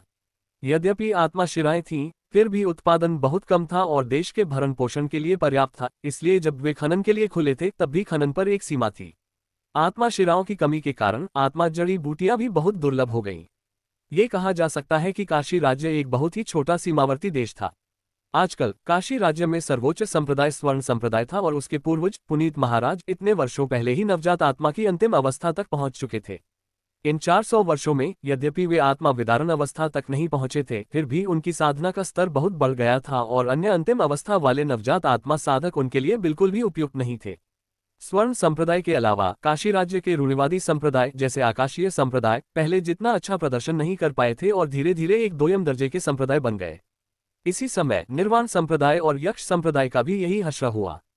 पुनीत महाराज के अस्तित्व के कारण उनके संप्रदाय भी द्वितीय श्रेणी में पहुंच गए थे। जहां तक राक्षसी संप्रदायों की बात है, स्वर्गपथ संप्रदाय, काम संप्रदाय और पवन मुक्त संप्रदाय, वे बेहतर प्रदर्शन कर रहे थे। हालांकि वे पुनीत महाराज की बराबरी नहीं कर सकते थे, फिर भी वे रूढ़िवादी संप्रदायों से एक कदम आगे थे। बस इतना ही था कि पुनीत महाराज की मजबूत पकड़ में काशी राज्य के राक्षसी और रूढ़िवादी संप्रदायों ने आपस में उतना संघर्ष नहीं किया। हालांकि अभी भी कुछ संघर्ष थे, वे सभी छोटे संघर्ष थे जो कभी बड़े संघर्ष में नहीं बदले। ये कहा जा सकता है कि वर्तमान काशी राज्य पुनीत महाराज के पूर्ण नियंत्रण में था और धीरे धीरे चतुर्थ श्रेणी के साधना देश की ओर बढ़ रहा था। एक बार पुनीत महाराज आत्मा विच्छेदन चरण तक पहुंच जाए तो चतुर्थ श्रेणी बनना आसानी से संभव हो जाएगा। इन संप्रदायों के अलावा इन 400 वर्षों में कई प्रसिद्ध लोग भी हुए हैं, जैसे स्वर्ण संप्रदाय का प्रतिभाशाली व्यक्ति विवान। इस व्यक्ति को मूल निर्माण अवस्था तक पहुंचने में केवल 200 वर्ष लगे और मूल निर्माण की अंतिम अवस्था तक पहुंचने में 400 वर्ष और लगे। काशी राज्य में इस प्रकार की साधना गति अत्यंत दुर्लभ थी। इसके अलावा अन्य सभी संप्रदायों में प्रतिभाएं प्रकट हुई, लेकिन भार्गव परिवार की तुलना में वे बिल्कुल भी समतुल्य नहीं थे। पिछले 400 वर्षों में पुनीत महाराज के प्रसिद्ध होने के अलावा अन्य उल्लेखनीय व्यक्ति भार्गव परिवार से थे। भार्गव परिवार के पूर्वज भागीरथ 400 वर्ष पहले नवजात आत्मा की प्रारंभिक अवस्था में थे। फिर पुनीत महाराज की सहायता से वे नवजात आत्मा की अंतिम अवस्था तक पहुंचे और काशी राज्य के शीर्ष साधकों में से एक बन गए। काशी राज्य में जब तक कोई नवजात आत्मा की अवस्था तक पहुंच जाता, उसे बहुत शक्ति और उच्च पद प्राप्त होता। बेशक ये तभी संभव था जब वे पुनीत महाराज के आदेशों का पालन करते। पुनीत महाराज ने एक नियम निर्धारित किया जिसका काशी राज्य में सभी को पालन करना था। उन्हें इस बात की परवाह नहीं करनी चाहिए कि उन्होंने कितने संसाधनों का उपयोग किया, उन्हें नवजात आत्मा साधकों में से एक आत्मा विच्छेदक साधक तैयार करना होगा ताकि काशी राज्य को चतुर्थ श्रेणी के देश का दर्जा मिल सके। भागीरथ के साधना स्तर में वृद्धि के साथ भार्गव परिवार का दर्जा भी बढ़ा। परिवार की संभावनाएं बढ़ी और उनके कई वंशज हुए, जिससे वे काशी राज्य में सर्वोच्च साधना परिवार बन गए। परिवार के वंशज लगभग हर संप्रदाय के अनुयायी थे और उनमें से कुछ तो उन संप्रदायों में बहुत ऊंचा पद भी रखते थे। साथ ही भागीरथ ने भार्गव परिवार की नींव को मजबूत करने के लिए अपनी कई बेटियों का विवाह प्रतिभाशाली लोगों से कर दिया। विवान भार्गव परिवार के दामादों में से एक बन गए। ये कहा जा सकता है कि भार्गव परिवार पहले से ही काशी राज्य के देश में गहराई से समाया हुआ था। ऐसा नहीं था कि भार्गव परिवार के बारे में किसी को कोई जानकारी नहीं थी, लेकिन अधिकांश समय भागीरथ को कोई कार्रवाई करने की भी आवश्यकता नहीं पड़ती थी। भार्गव परिवार के विरुद्ध विचार रखने वाले लोग गायब हो जाते थे। भागीरथ जो कर रहे थे उस पर पुनीत महाराज ने जरा भी सवाल नहीं उठाया। वे पूरी तरह से आत्मा विच्छेदन चरण में प्रवेश करने के प्रयास में लगे हुए थे। भार्गव परिवार की नगरी पिछले 400 वर्षों में 6 बार विस्तारित हो चुकी थी। अब यह एक विशाल नगरी थी जो पूरे काशी साम्राज्य में प्रसिद्ध थी। भार्गव परिवार की नगरी के नीचे 100 फीट की गहराई पर एक गुप्त कक्ष था। इस कक्ष में बाहरी कक्ष की तुलना में 10 गुना अधिक आध्यात्मिक ऊर्जा थी। इसका कारण यह था कि यह एक आत्मा शिरा के ऊपर था। हालांकि यह आत्मा शिरा बड़ी नहीं थी, फिर भी साधना के लिए पर्याप्त से अधिक थी। चूंकि भार्गव परिवार के पूर्वज को इस आत्मा शिरा के बारे में पता चल गया था, इसलिए उन्होंने हर बार जब नगरी का विस्तार होता था तो धीरे धीरे अपने लिए एक कक्ष खोदा। यह एक ऐसी बात थी जिसके बारे में पुनीत महाराज को भी नहीं पता था और भार्गव परिवार के कुछ ही सदस्यों को इसकी जानकारी थी। जब कोई आगे बढ़ने वाला होता था तभी उसे कक्ष का उपयोग करने की अनुमति दी जाती थी। इस दिन भूमिगत गुप्त कक्ष के अंदर सफेद बालों से भरे सिर वाले एक वृद्ध व्यक्ति ने अपनी आंखें खोली, जिससे उसकी तीखी नजर प्रकट हुई। इस व्यक्ति की भौहें तन गईं। साधना करते समय उसे अचानक रक्त पिपासा का अनुभव हुआ। इस अनुभूति ने उसके शरीर की आध्यात्मिक ऊर्जा को अस्त व्यस्त कर दिया। वृद्ध व्यक्ति ने कुछ सोचा। उसके दाहिने हाथ ने एक मोहर बनाए और एक श्वेत प्रकाश निकला जो उसके सामने तैरने लगा। उसने जल्दी से कुछ जटिल शब्द कहे और जल्द ही श्वेत प्रकाश उसके सामने टिमटिमाने और हिलने लगा। धीरे धीरे जैसे जैसे वह प्रकाश को देखता गया, उसकी अभिव्यक्ति और भी गंभीर होती गई। लेकिन ठीक उसी क्षण श्वेत प्रकाश जोर से कांप उठा। यह उसके नियंत्रण से बाहर हो गया और बिना किसी निशान के विलीन हो गया। वृद्ध व्यक्ति का चेहरा अचानक उदास हो गया। उसने मन ही मन बुदबुदाया, अजीब बात है, पुनीत महाराज की आत्मा संवेदना भी यह नहीं बता पा रही है कि रक्त पिपासा कहाँ से आ रही है। उसने कुछ सोचा और उसकी आंखों में एक ठंडी रोशनी चमक उठी। उसने सोचा, मेरे वर्तमान साधना स्तर और काशी राज्य में मेरे संबंधों के साथ अगर इस रक्त पिपासा का स्वामी यहाँ आ भी जाए तो मैं उसे आसानी से भगा सकता हूँ। ये व्यक्ति भार्गव परिवार का पूर्वज था जिसने राघव, भार्गव परिवार के प्रतीक भागीरथ की हत्या की थी। समय बीतने के कारण वह वृद्ध दिखने लगा था। हालांकि उसकी साधना का स्तर ऊंचा था, फिर भी वह उस व्यक्ति से स्पष्ट रूप से बहुत भिन्न था जिसने राघव को विस्फोटित किया था।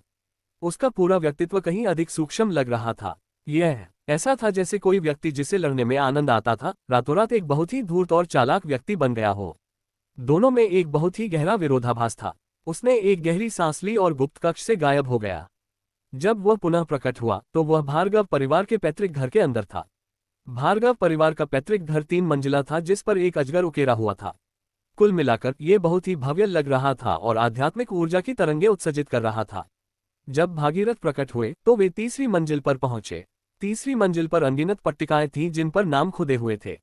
ये सभी नाम भार्गव परिवार के उन प्रमुख सदस्यों के नाम थे जिनकी मृत्यु हो चुकी थी। भागीरथ की नजर पट्टिकाओं पर पड़ी और सबसे ऊपर वाली शेल्फ पर रखी एक पट्टिका पर पड़ी। उस पट्टिका पर साफ लिखा था, आनंद गुप्ता। पिछले 400 से ज्यादा सालों से जब भी वह परेशान या व्यथित होता, वह यहाँ आकर उस पट्टिका को देखता।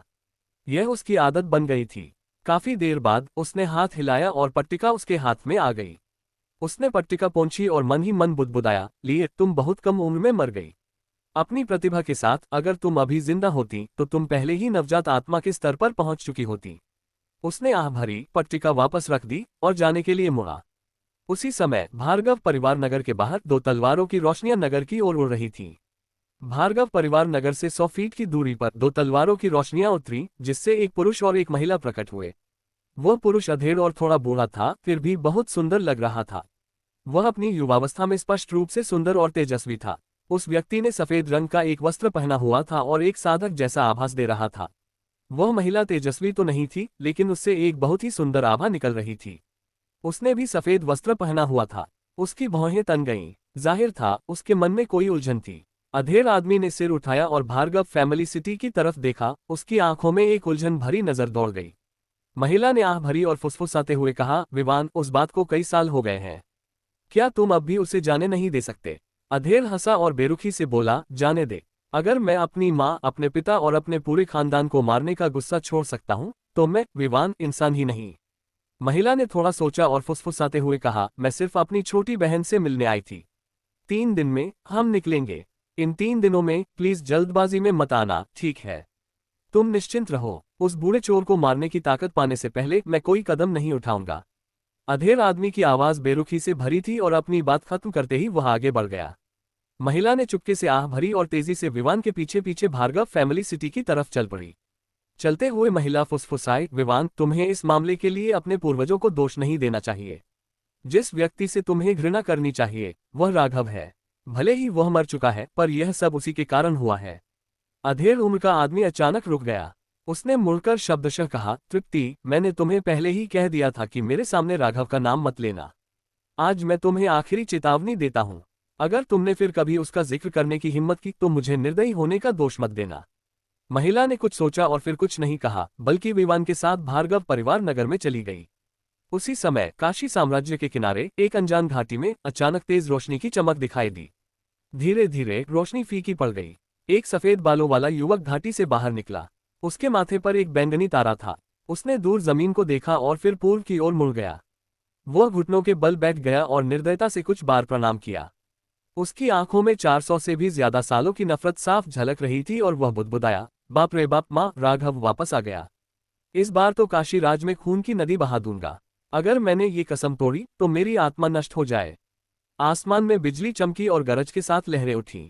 तेज बारिश की बूंदों की लहर में कोहरे की एक परत बन गई। अध्याय 235, क्योंकि उसका नाम भार्गव है। सेनेटर शिला माउंटेन। स्वर्ण संप्रदाय बारिश और कोहरे में डूबा हुआ था। बिजली चमक रही थी और गरज के साथ गर्जना हो रही थी। बारिश के साथ ही पत्ते चटकने की आवाज कर रहे थे। इस बरसात की रात में एक सफेद बालों वाला युवक जंगल में धीरे धीरे चल रहा था। भीगे हुए पत्तों पर उसके हर कदम से सरसराहट की आवाज आ रही थी। दूर से इस व्यक्ति ने सनातन शिला पर्वत की चोटी पर स्वर्ण संप्रदाय को देखा। काफी देर बाद उसने अपनी नजरें हटा ली।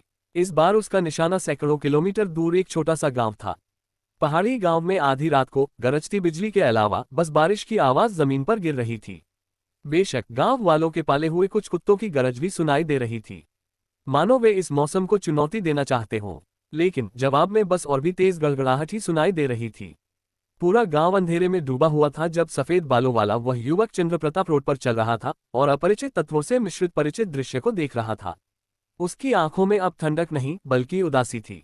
यह उदासी बर्फ को भी पिघला सकती थी, क्योंकि इसमें पारिवारिक प्रेम की अकल्पनीय मात्रा भरी हुई थी। 400 साल पल भर में बीत गए। हालांकि किसानों को यह ज्यादा समय नहीं लगा, लेकिन आम लोगों के लिए तो ये कई पीढ़ियों का समय था। गांव के सभी घर उनके वंशजों ने फिर से बनवा दिए थे और अब पहले से बिल्कुल अलग दिखते थे। ये व्यक्ति राघव था। उसने गांव के घरों पर नजर डाली। उसकी नजर एक घर पर रुक गई। उसे याद आया कि वहां एक बड़ा सा पेड़ हुआ करता था। वह अक्सर उस पेड़ के नीचे किताबें पढ़ता और अपने दोस्तों के साथ खेलता था। पलक झपकते ही वह सब गायब हो गया। राघव ने मन ही मन आह भरी और धीरे धीरे आगे बढ़ा। थोड़ी देर बाद वह रुक गया और एक बहुत ही जाने पहचाने घर को घूरने लगा। घर को देखते ही उसका शरीर कांपने लगा।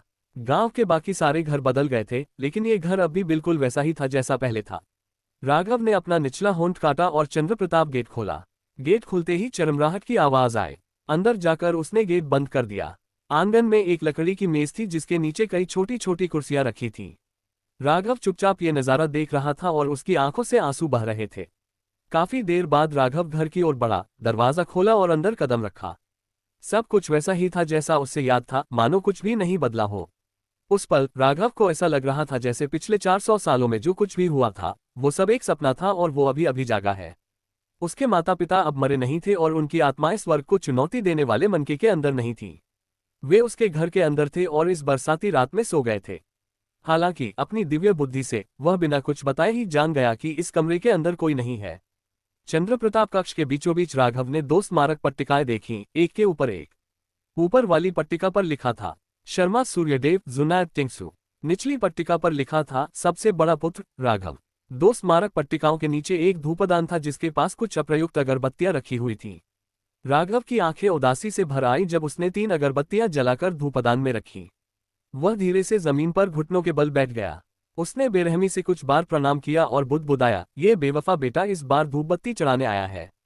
अगली बार मैं अपने माता पिता के लिए भार्गव परिवार के सिरों की एक मीनार बनवाऊंगा। राघव के चेहरे से हत्या का एक भाव निकला। कमरा तुरंत बाहर की बरसाती रात से भी ज्यादा ठंडा हो गया। अपनी बात समाप्त करने के बाद वह कुछ देर तक सोचता रहा, फिर अचानक हिल गया और उस स्थान से गायब हो गया। थोड़ी देर बाद पहाड़ी गांव से एक घोड़ा गाड़ी घर की ओर दौड़ती हुई दिखाई दी। गाड़ी को सफेद वस्त्र पहने एक बूढ़ा आदमी चला रहा था। साफ जाहिर था कि वह नश्वर संसार का एक योद्धा था। उसने अपने हाथ में चाबुक मारा और एक फटफट की आवाज के साथ घोड़ा और भी तेजी से चलने लगा। जमीन उबड़ खाबड़ थी जिससे गाड़ी बार बार ऊपर नीचे हो रही थी, लेकिन बूढ़ा आदमी मानो गाड़ी से चिपका हुआ था। वह बेफिक्र था और कभी कभी चिल्लाता, जाओ। जल्द ही गाड़ी घर के पास पहुंच गई। बूढ़े ने जोर से चिल्लाकर लगाम कस ली। घोड़ों के अगले पैर हवा में उठ गए और गाड़ी राघव के घर के सामने रुक गई।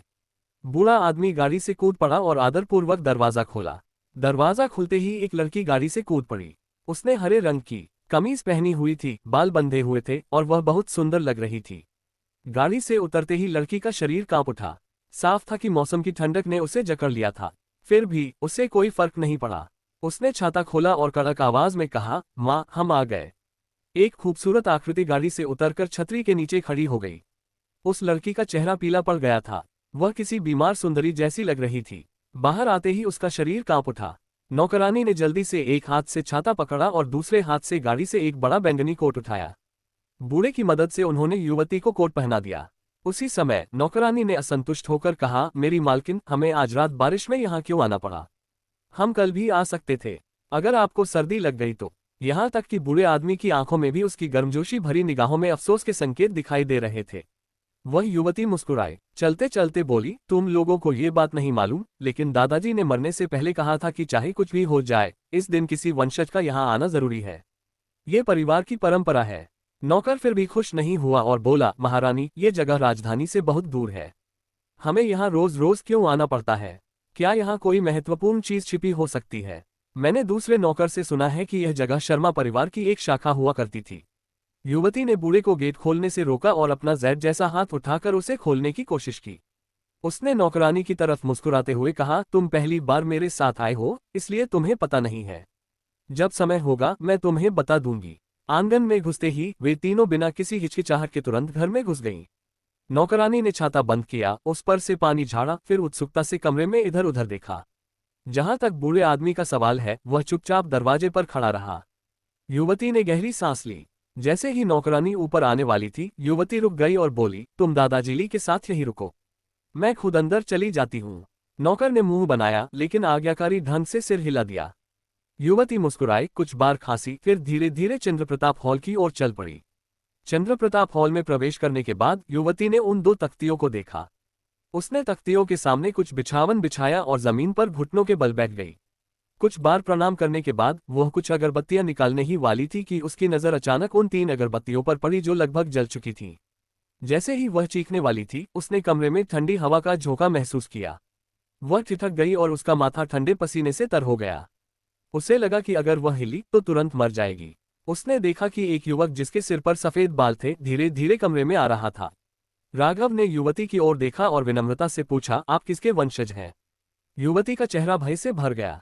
ठंडी हवा उसके शरीर में घुसती रही और वह लगातार कांपती रही। यहां तक कि उसकी आवाज भी कांप रही थी जब उसने पूछा, तुम कौन हो और शर्मा परिवार के पुश्तैनी घर में क्यों हो? राघव ने युवती की तरफ देखा। उसने हाथ हिलाया। उसके आसपास की ठंडी हवा गायब हो गई और उसकी जगह गर्माहट का एहसास हुआ। युवती का शरीर गर्म हो गया और उसने चौंकते हुए राघव की तरफ देखा। हालांकि उसने चुपके से अपना दाहिना हाथ आगे बढ़ाकर अपनी कमर को छू लिया। अचानक तार के जोर से उठी हवा का एक तेज झोंका बूढ़े आदमी को लेकर कमरे में घुस आया। हालांकि जैसे ही बूढ़ा आदमी कमरे में दाखिल हुआ, वह नीचे गिर पड़ा और सो गया। युवती का चेहरा पीला पड़ गया। राघव ने बेहोश हो चुके उस बूढ़े की तरफ देखा तक नहीं और बेरुखी से बोला, मैं तुमसे फिर पूछूंगा, तुम किसके वंशज हो? दरअसल जैसे ही उसने अपना घर देखा उसे शक हो गया था। बिना किसी की देखभाल के घर का वैसा ही रहना नामुमकिन था। हालांकि घर वैसा ही दिखता था पर उसे फिर से पहले जैसा बना दिया गया था। युवती ने दृढ़ता से मुंह बनाया, दांत पीसते हुए बोली, मेरे पिता शर्मा यूं हैं। जब आप मेरे पीछे पीछे यहां तक आ ही गए तो ये सवाल पूछने की क्या जरूरत थी? राघव ने भौहें चढ़ाकर पूछा, जिन लोगों के नाम इन तख्तियों पर खुदे हैं उनका तुमसे क्या लेना देना है? उद्धरण चिन्ह डॉट डॉट डॉट। यह मेरे पूर्वज के भाई का पुश्तैनी घर है। युवती बहुत उलझन में थी। अगर वह उसके पिता के किसी दुश्मन का भेजा हुआ था तो ये सवाल क्यों पूछ रहा था? राघव का दिल कांप उठा। उसकी आवाज अब नीरस नहीं रही, बल्कि थोड़ी कांपती हुई सी हो गई जब उसने पूछा, तुम्हारे पूर्वज का नाम क्या है? युवती ने थोड़ा हिचकिचाते हुए उत्तर दिया, पूर्वज का नाम तियांतु है। उसे लगा कि यह व्यक्ति बहुत अजीब है। राघव ने नाम सुनते ही मानो उसका शरीर कांप उठा। वह बुदबुदाया, चौथे चाचा। शर्मा परिवार की बात करें तो राघव के अपने माता पिता के अलावा जिस व्यक्ति की उसे सबसे ज्यादा परवाह थी वह चौथे चाचा थे। चौथे चाचा की खबर सुनकर वह खुशी से फूला नहीं समाया। राघव के दिमाग में चौथे चाचा के दृश्य फिर से घूमने लगे। काफी देर बाद उसने आह भरी और उस युवती की ओर देखा। उसकी निगाहें एक जटिल भाव से भरी थीं, एक ऐसी नजर जो किसी के अपने वंशज को देखते समय होती है। उसने धीरे से कहा, तुम्हारे पूर्वज, उनकी मृत्यु किस उम्र में हुई थी? युवती के चेहरे पर अजीब सा भाव और भी गहरा हो गया जब उसने जवाब दिया, पूर्वज का 98 वर्ष की आयु में निधन हो गया।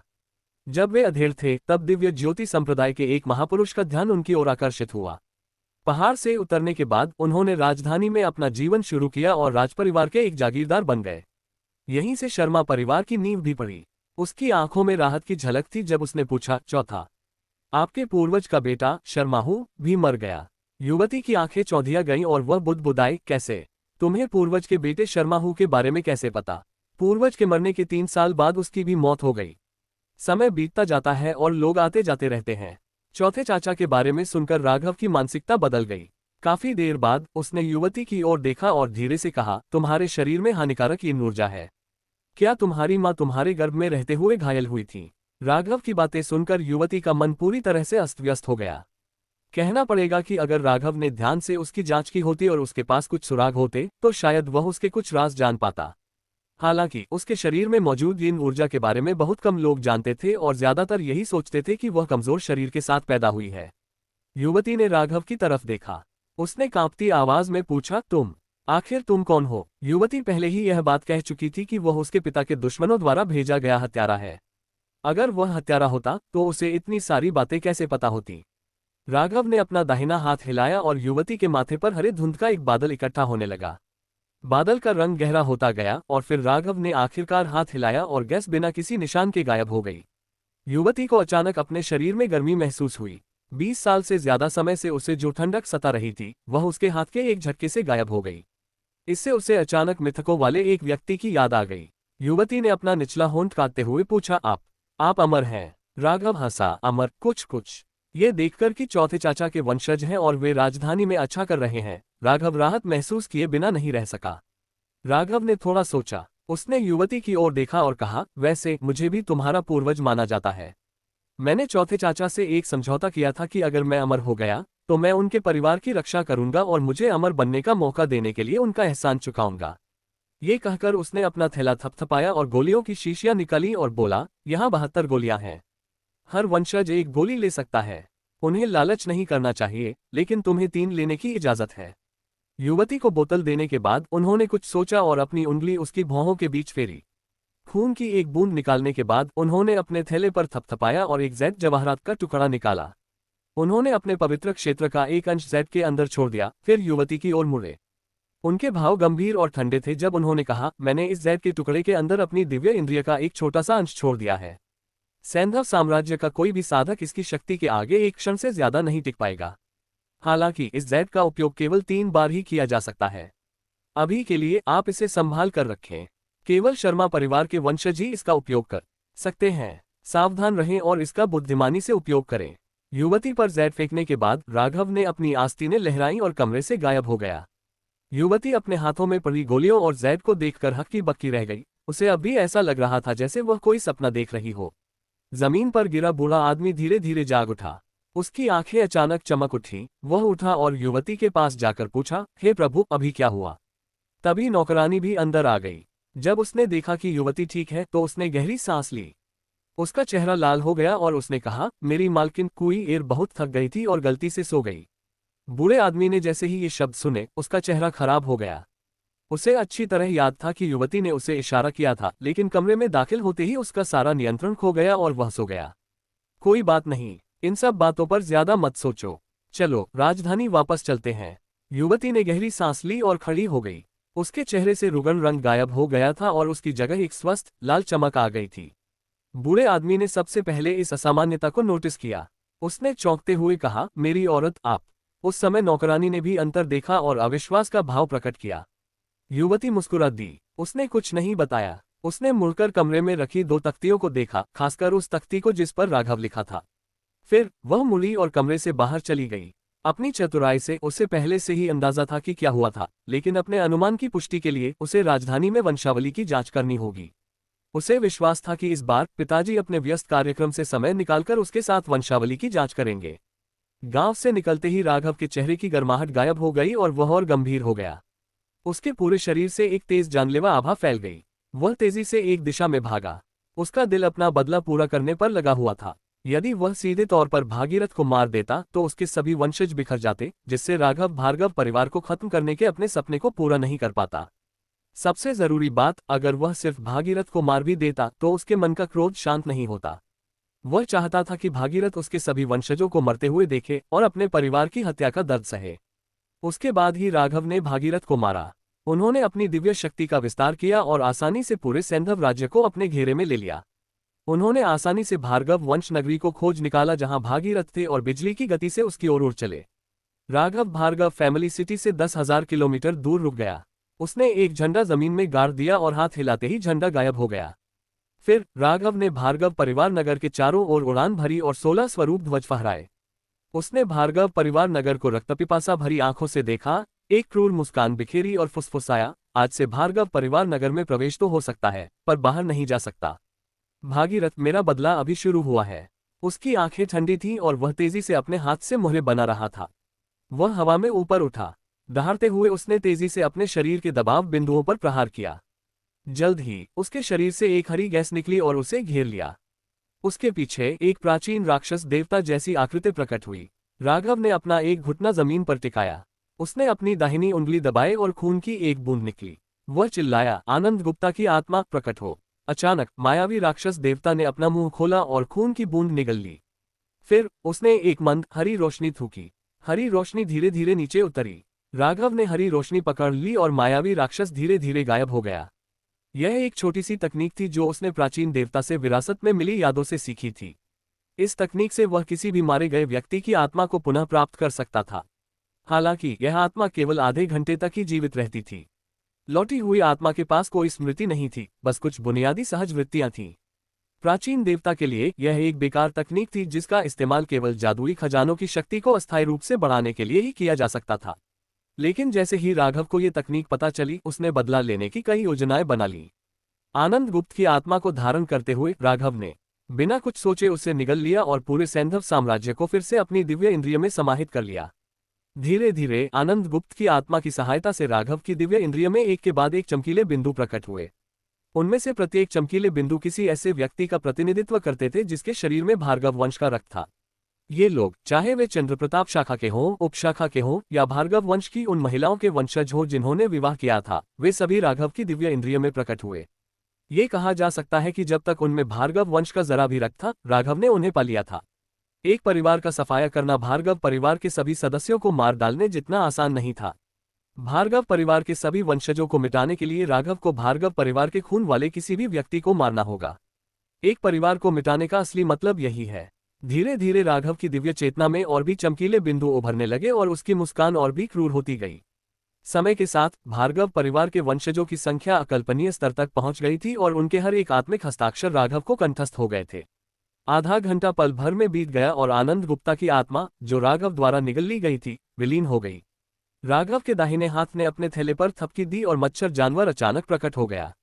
वह मच्छर जानवर पर चढ़ गया और सबसे नजदीकी संप्रदाय की ओर उड़ गया। वहां भार्गव परिवार के कुल 7 सदस्य थे। अर्जुन भार्गव परिवार की छठी पीढ़ी के शिष्यों में से एक थे।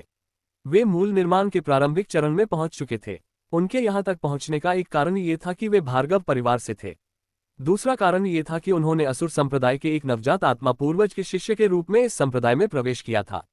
असुर संप्रदाय में भार्गव परिवार के कुल 6 सदस्य थे और उन सभी का संप्रदाय में काफी सम्मान था।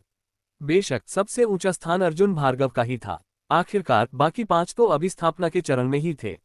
अर्जुन भार्गव अपने पास जो कुछ भी था उससे बहुत संतुष्ट थे, चाहे वह उनका साधना साथी हो या उनकी वर्तमान स्थिति। बेशक भार्गव परिवार के मूल सदस्यों की तुलना में ये सब कुछ भी नहीं था, लेकिन उन्हें अपनी सीमाएं पता थीं और वे ऐसे लोग नहीं थे जिनसे वे प्रतिस्पर्धा कर सकें। भार्गव परिवार के अनगिनत सदस्यों में से भी कितने ऐसे थे जो उन प्रतिभाओं का मुकाबला कर सकते थे। अर्जुन भार्गव तो बस यही चाहते थे कि मरने से पहले वे कोर फॉर्मेशन के अंतिम चरण तक पहुंच जाएं। आज उसकी छोटी बहन प्रिया भार्गव उससे मिलने आएगी। अपनी छोटी बहन के बारे में सोचते ही उसका पेट गर्म हो जाता था। उसके और उसकी छोटी बहन के बीच एक बड़ा राज था। बचपन में वे साथ सोते थे और अब भी छुप छुप कर ऐसा करते हैं। अर्जुन भार्गव जानता था कि उसकी छोटी बहन बहुत कामुक है। जैसे जैसे वे बड़े हुए, भार्गव परिवार के कई अन्य सदस्यों ने भी उसका स्वाद चखा और यहाँ तक कि पिछली पीढ़ी के कुछ परिवार के सदस्यों ने भी उसके साथ कुछ संबंध बनाए। लेकिन उसे इसकी परवाह नहीं थी। जब भी वह अपनी छोटी बहन द्वारा काम संप्रदाय में सीखी गई शयनकक्ष तकनीकों के बारे में सोचता तो वह बस इंतजार नहीं कर पाता। वह मन में इन्हीं गर्म विचारों के साथ जल्दी से पहाड़ के पीछे वाली अटारी पर पहुंचा। उसने दरवाजा खोला और अचानक एक बेहद मोहक शरीर, जो एक भीनी भीनी खुशबू बिखेर रहा था, उसकी बाहों में आ गिरा। राघव तेजी से आगे बढ़ा और जल्द ही उसे पर्वत शिखर पर एक संप्रदाय दिखाई दिया। चंद्रप्रताप प्रवेश द्वार के ऊपर 3 शब्द लिखे थे, असुर संप्रदाय। राघव बिल्कुल नहीं रुका और संप्रदाय की ओर दौड़ पड़ा। अचानक एक प्रकाश पटल प्रकट हुआ और संप्रदाय की रक्षा करने वाली विशाल संरचना राघव को रोकने के लिए सक्रिय हो गई। राघव ने अपना बैग थपथपाया और प्रतिबंध का झंडा उसके हाथ में आ गया। राघव ने झंडा हिलाया और दर्जनों प्रतिबंध प्रकाश पटल की ओर दौड़ पड़े। बिना किसी हिचकिचाहट के प्रकाश का पर्दा टूट गया और पूरे असुर संप्रदाय में गड़गड़ाहट की आवाज फैल गई, क्योंकि चट्टानें और धूल हर जगह उड़ने लगी। लगभग तुरंत ही कुछ नवजात आत्मा पूर्वज अपने बंद दरवाजे के प्रशिक्षण से बाहर आ गए और आश्चर्य से आकाश की ओर देखने लगे। राघव के पैरों तले मच्छर जानवर ने अपने गुरु की हत्या की मंशा भांप ली और तेजी से नवजात आत्मा साधकों की ओर झपटा। उन नवजात आत्मा साधकों ने मन ही मन श्राप दिया। जैसे ही वे लड़ने के लिए अपने जादुई खजाने निकालने ही वाले थे, राघव ने एक संदेश भेजा जो पूरे संप्रदाय पर दैवीय प्रतिशोध की तरह बरस पड़ा। मुझे भार्गव परिवार के वंशजों से निजी दुश्मनी है। जो भी मेरे रास्ते में आएगा उसे मार दिया जाएगा। राघव ने अपने संदेश में अपनी दिव्य भावना का अंश डाला। यह संदेश आकाश से आया था और जैसे जैसे नीचे गया, यह उतना ही नीचे होता गया। यह संदेश असुर संप्रदाय में गर्जना से गूंज उठा। जिन नवजात आत्मा साधकों ने इसे सुना, उनके मुंह से खून की उल्टी निकल आई, जिससे उन सभी के चेहरे पर भय के भाव प्रकट हो गए। उसी समय राघव मच्छरों के झुंड से कूद पड़ा। उसकी नजर चंद्रप्रताप हॉल के बाहर चौक में असुर संप्रदाय के एक शिष्य पर पड़ी। वह युवक भयभीत था। राघव के चेहरे पर एक क्रूर मुस्कान उभरी। उसने हाथ हिलाया और वह युवक उसकी ओर दौड़ा। युवक का हाथ उसकी गर्दन पर था और वह कुछ कहने की कोशिश कर रहा था। यह दुर्भाग्यपूर्ण था, लेकिन उसका नाम भार्गव नहीं होना चाहिए था। राघव ने अपना दाहिना हाथ दबाया और एक चटक आवाज के साथ उस युवक की आंखें उभर आईं और वह तुरंत मर गया। राघव के बाएं हाथ ने उसके थैले पर थपकी दी और उसमें से एक आत्मा ध्वज निकला, जिसमें भार्गव परिवार के इस सदस्य की आत्मा समा गई। राघव ने युवक का शव अपने पीछे फेंक दिया। उसी समय उसके थैले से एक लंबा ड्रैगन बैनर निकला। बैनर शव के चारों ओर लिपटा हुआ था। बैनर मच्छर जानवर ने थाम रखा था। ये सब पूरे असुर संप्रदाय के सामने हुआ। राघव ने इस व्यक्ति को जल्दी और सफाई से मार डाला। फिर वह चंद्रप्रताप हॉल में एक और युवक की ओर दौड़ा। उस युवक के चेहरे पर आक्रोश था और उसकी मुट्ठियां भींची हुई थीं। इसके बाद उसे उन्हें खोलने का कभी मौका नहीं मिला। ये सब इसलिए था क्योंकि उसका नाम भार्गव था। राघव की दाहिनी हथेली युवक के सिर पर लगी। युवक के आंतरिक अंग नष्ट हो गए और उसकी आत्मा को आत्मा ध्वज ने ले लिया। राघव की आंखों में जरा भी दया नहीं थी, क्योंकि उसका शरीर फिर से हिल रहा था। तभी संप्रदाय के नवजात आत्मा साधक वहां पहुंच गए। एक लाल चेहरे वाला आदमी तेजी से राघव के सामने प्रकट हुआ। हालांकि वह डरा हुआ था, उसने जल्दी से कहा, साथी साधक कृपया रुकें। अगर कोई समस्या है तो हम बात कर सकते हैं। राघव ने उस व्यक्ति की तरफ देखा तक नहीं। उसका पवित्र क्षेत्र तुरंत चला गया और पलक झपकते ही लाल चेहरे वाले उस व्यक्ति की आंखें धुंधली हो गईं। जैसे ही राघव उसके पास से गुजरा, उसने उससे टक्कर मार दी, जिससे उसका शरीर और नवजात आत्मा टुकड़े टुकड़े होकर जमीन पर गिर पड़े। राघव के मुंह से सर्दी सी ठंडी आवाज निकली, जो भी मुझे रोकने की कोशिश करेगा उसने भार्गव परिवार जैसा ही अपराध किया है। आसपास के नवजात आत्मा साधकों के दिल अचानक कांप उठे। वे जड़ हो गए और फिर हिलने की हिम्मत नहीं जुटा पाए। राघव चंद्रप्रताप हॉल से निकलकर संप्रदाय के भीतर उड़ गया। नवजात आत्मा साधक सभी झिझक गए। उनमें से एक ने जैद का एक टुकड़ा निकाला, उस पर एक संदेश अंकित किया, फिर उसे बाहर फेंक दिया। जैद तेजी से उड़कर दूर कहीं गायब हो गया। फिर नवजात आत्मा के सभी साधक एक दूसरे की ओर देखने लगे। उन्होंने अपने निचले होंठ काटे और राघव का अनुसरण करने का निश्चय किया। हालांकि उनमें राघव को रोकने की हिम्मत नहीं थी, लेकिन अगर वे उसके पीछे चलने की भी हिम्मत नहीं कर पाए तो वे वास्तव में नवजात आत्मा के पूर्वज होने के योग्य नहीं थे। एक बेहद खूबसूरत महिला घबराई हुई मुद्रा में असुर संप्रदाय की ओर उड़ रही थी। वह मरना नहीं चाहती थी। उसकी आंखें डर से भरी थीं। वह मरना नहीं चाहती थी, पर उसका नाम तो भार्गव था। राघव ने बेरहमी से उस औरत की रीढ़ की हड्डी कुचल दी। उसकी आत्मा को समेटने के बाद उसने उसके शरीर को पीछे की ओर फेंक दिया। ड्रैगन का झंडा फिर से उड़कर शरीर से लिपट गया। उस समय ड्रैगन के झंडे पर 3 शरीर थे। राघव रुका नहीं। बचे हुए 4 लोगों में से 2 पीछे पहाड़ पर थे और बाकी 2 भाग रहे थे। उनमें से एक असुर संप्रदाय की सेना की पहुंच से लगभग बाहर था। राघव की आंखें बर्फ की तरह ठंडी थीं। वह हिला और तुरंत असुर संप्रदाय के बाहर प्रकट हुआ। उसने देखा कि एक युवक बेतहाशा उड़ रहा है और बार बार पीछे मुड़कर देख रहा है। हालांकि जिस सिर को उस युवक ने पीछे की ओर घुमाया था, उसे कभी भी पीछे मुड़ने का मौका नहीं मिलेगा, क्योंकि उसका नाम भार्गव था। राघव ने युवक की छाती पर अपनी उंगली फिराई। युवक का शरीर कांप उठा और वह तुरंत मर गया। राघव ने युवक की आत्मा को फंसाया, शरीर को ड्रैगन के झंडे की ओर वापस फेंका और फिर अपने अगले लक्ष्य की ओर उड़ गया। उसके पीछे पीछे चल रहे नवजात आत्मा साधक भयभीत हो गए। सबके मन में एक ही विचार आया, भार्गव परिवार ने ऐसा राक्षस कब अपमानित किया। इस राक्षस की साधना अकल्पनीय स्तर पर थी, फिर भी वह भागीरथ से लड़ने नहीं गया, बल्कि वह भार्गव वंश के वंशजों का संहार कर रहा था। स्पष्टतः वह भार्गव वंश से बहुत गहरी दुश्मनी रखता था और पूरे वंश का नाश करना चाहता था। इन नवजात आत्मा साधकों को अपने हृदय में ठंडक महसूस हुई और उनके कदम अनजाने में धीमे हो गए। राघव की आंखें अभी भी ठंडी थीं, क्योंकि हत्या का इरादा धीरे धीरे उसके शरीर को घेर रहा था। 5वें व्यक्ति पर नजर पड़ते ही उसने एक क्रूर मुस्कान बिखेरी। ये व्यक्ति यहाँ मौजूद सभी लोगों में सबसे बुरा था। उसके बाल पहले से ही सफेद थे, लेकिन उसकी साधना का स्तर बहुत ऊंचा नहीं था, बस नींव स्थापना के चरम पर था। बूढ़े आदमी के चेहरे पर घबराहट या दुख के कोई लक्षण नहीं थे, बल्कि एक बहुत ही गंभीर भाव था। उड़ते हुए वह बार बार संदेश भेजने वाले जैद निकालता, उनमें अपनी दिव्य भावना भरता और फिर उन्हें बाहर फेंक देता। हालांकि उसका भाग्य पहले ही तय हो चुका था, क्योंकि उसका नाम भार्गव था। जब राघव उसके सामने आया तो वह उड़ना बंद कर दिया और उदास होकर राघव को देखा और बोला, वरिष्ठ, आपको हमारे भार्गव परिवार से क्या दुश्मनी है? जरूर कोई गलतफहमी हुई होगी। राघव ने एक शब्द भी नहीं कहा। बूढ़े को अपनी बात पूरी करने का मौका दिए बिना उसने हाथ हिलाया और उसके थैले से एक काली तलवार उड़ी। काली तलवार बूढ़े की छाती में जा लगी।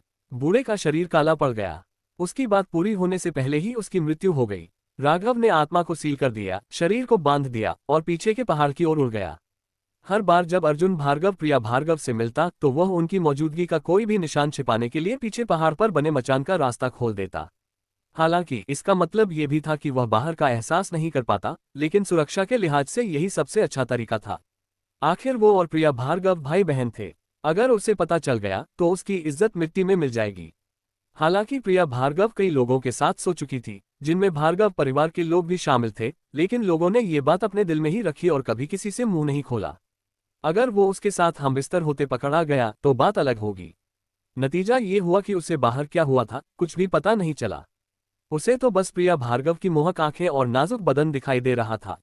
कुछ तीखी गुर्राहटों के बाद अर्जुन भार्गव ने प्रिया भार्गव को ऐसे जोर से धमाका किया मानो उसे चीर ही डालेगा। प्रिया भार्गव ने झट से कामपंथ की तकनीक सक्रिय कर दी और उसी क्षण दोनों शारीरिक सुख के चरम पर पहुंच गए। कहना ही पड़ेगा कि अर्जुन भार्गव और प्रिया भार्गव भाग्यशाली माने गए। हालांकि दोनों की मृत्यु निश्चित है, पर कम से कम साथ साथ मरने से पहले उन्हें अपार सुख तो मिला।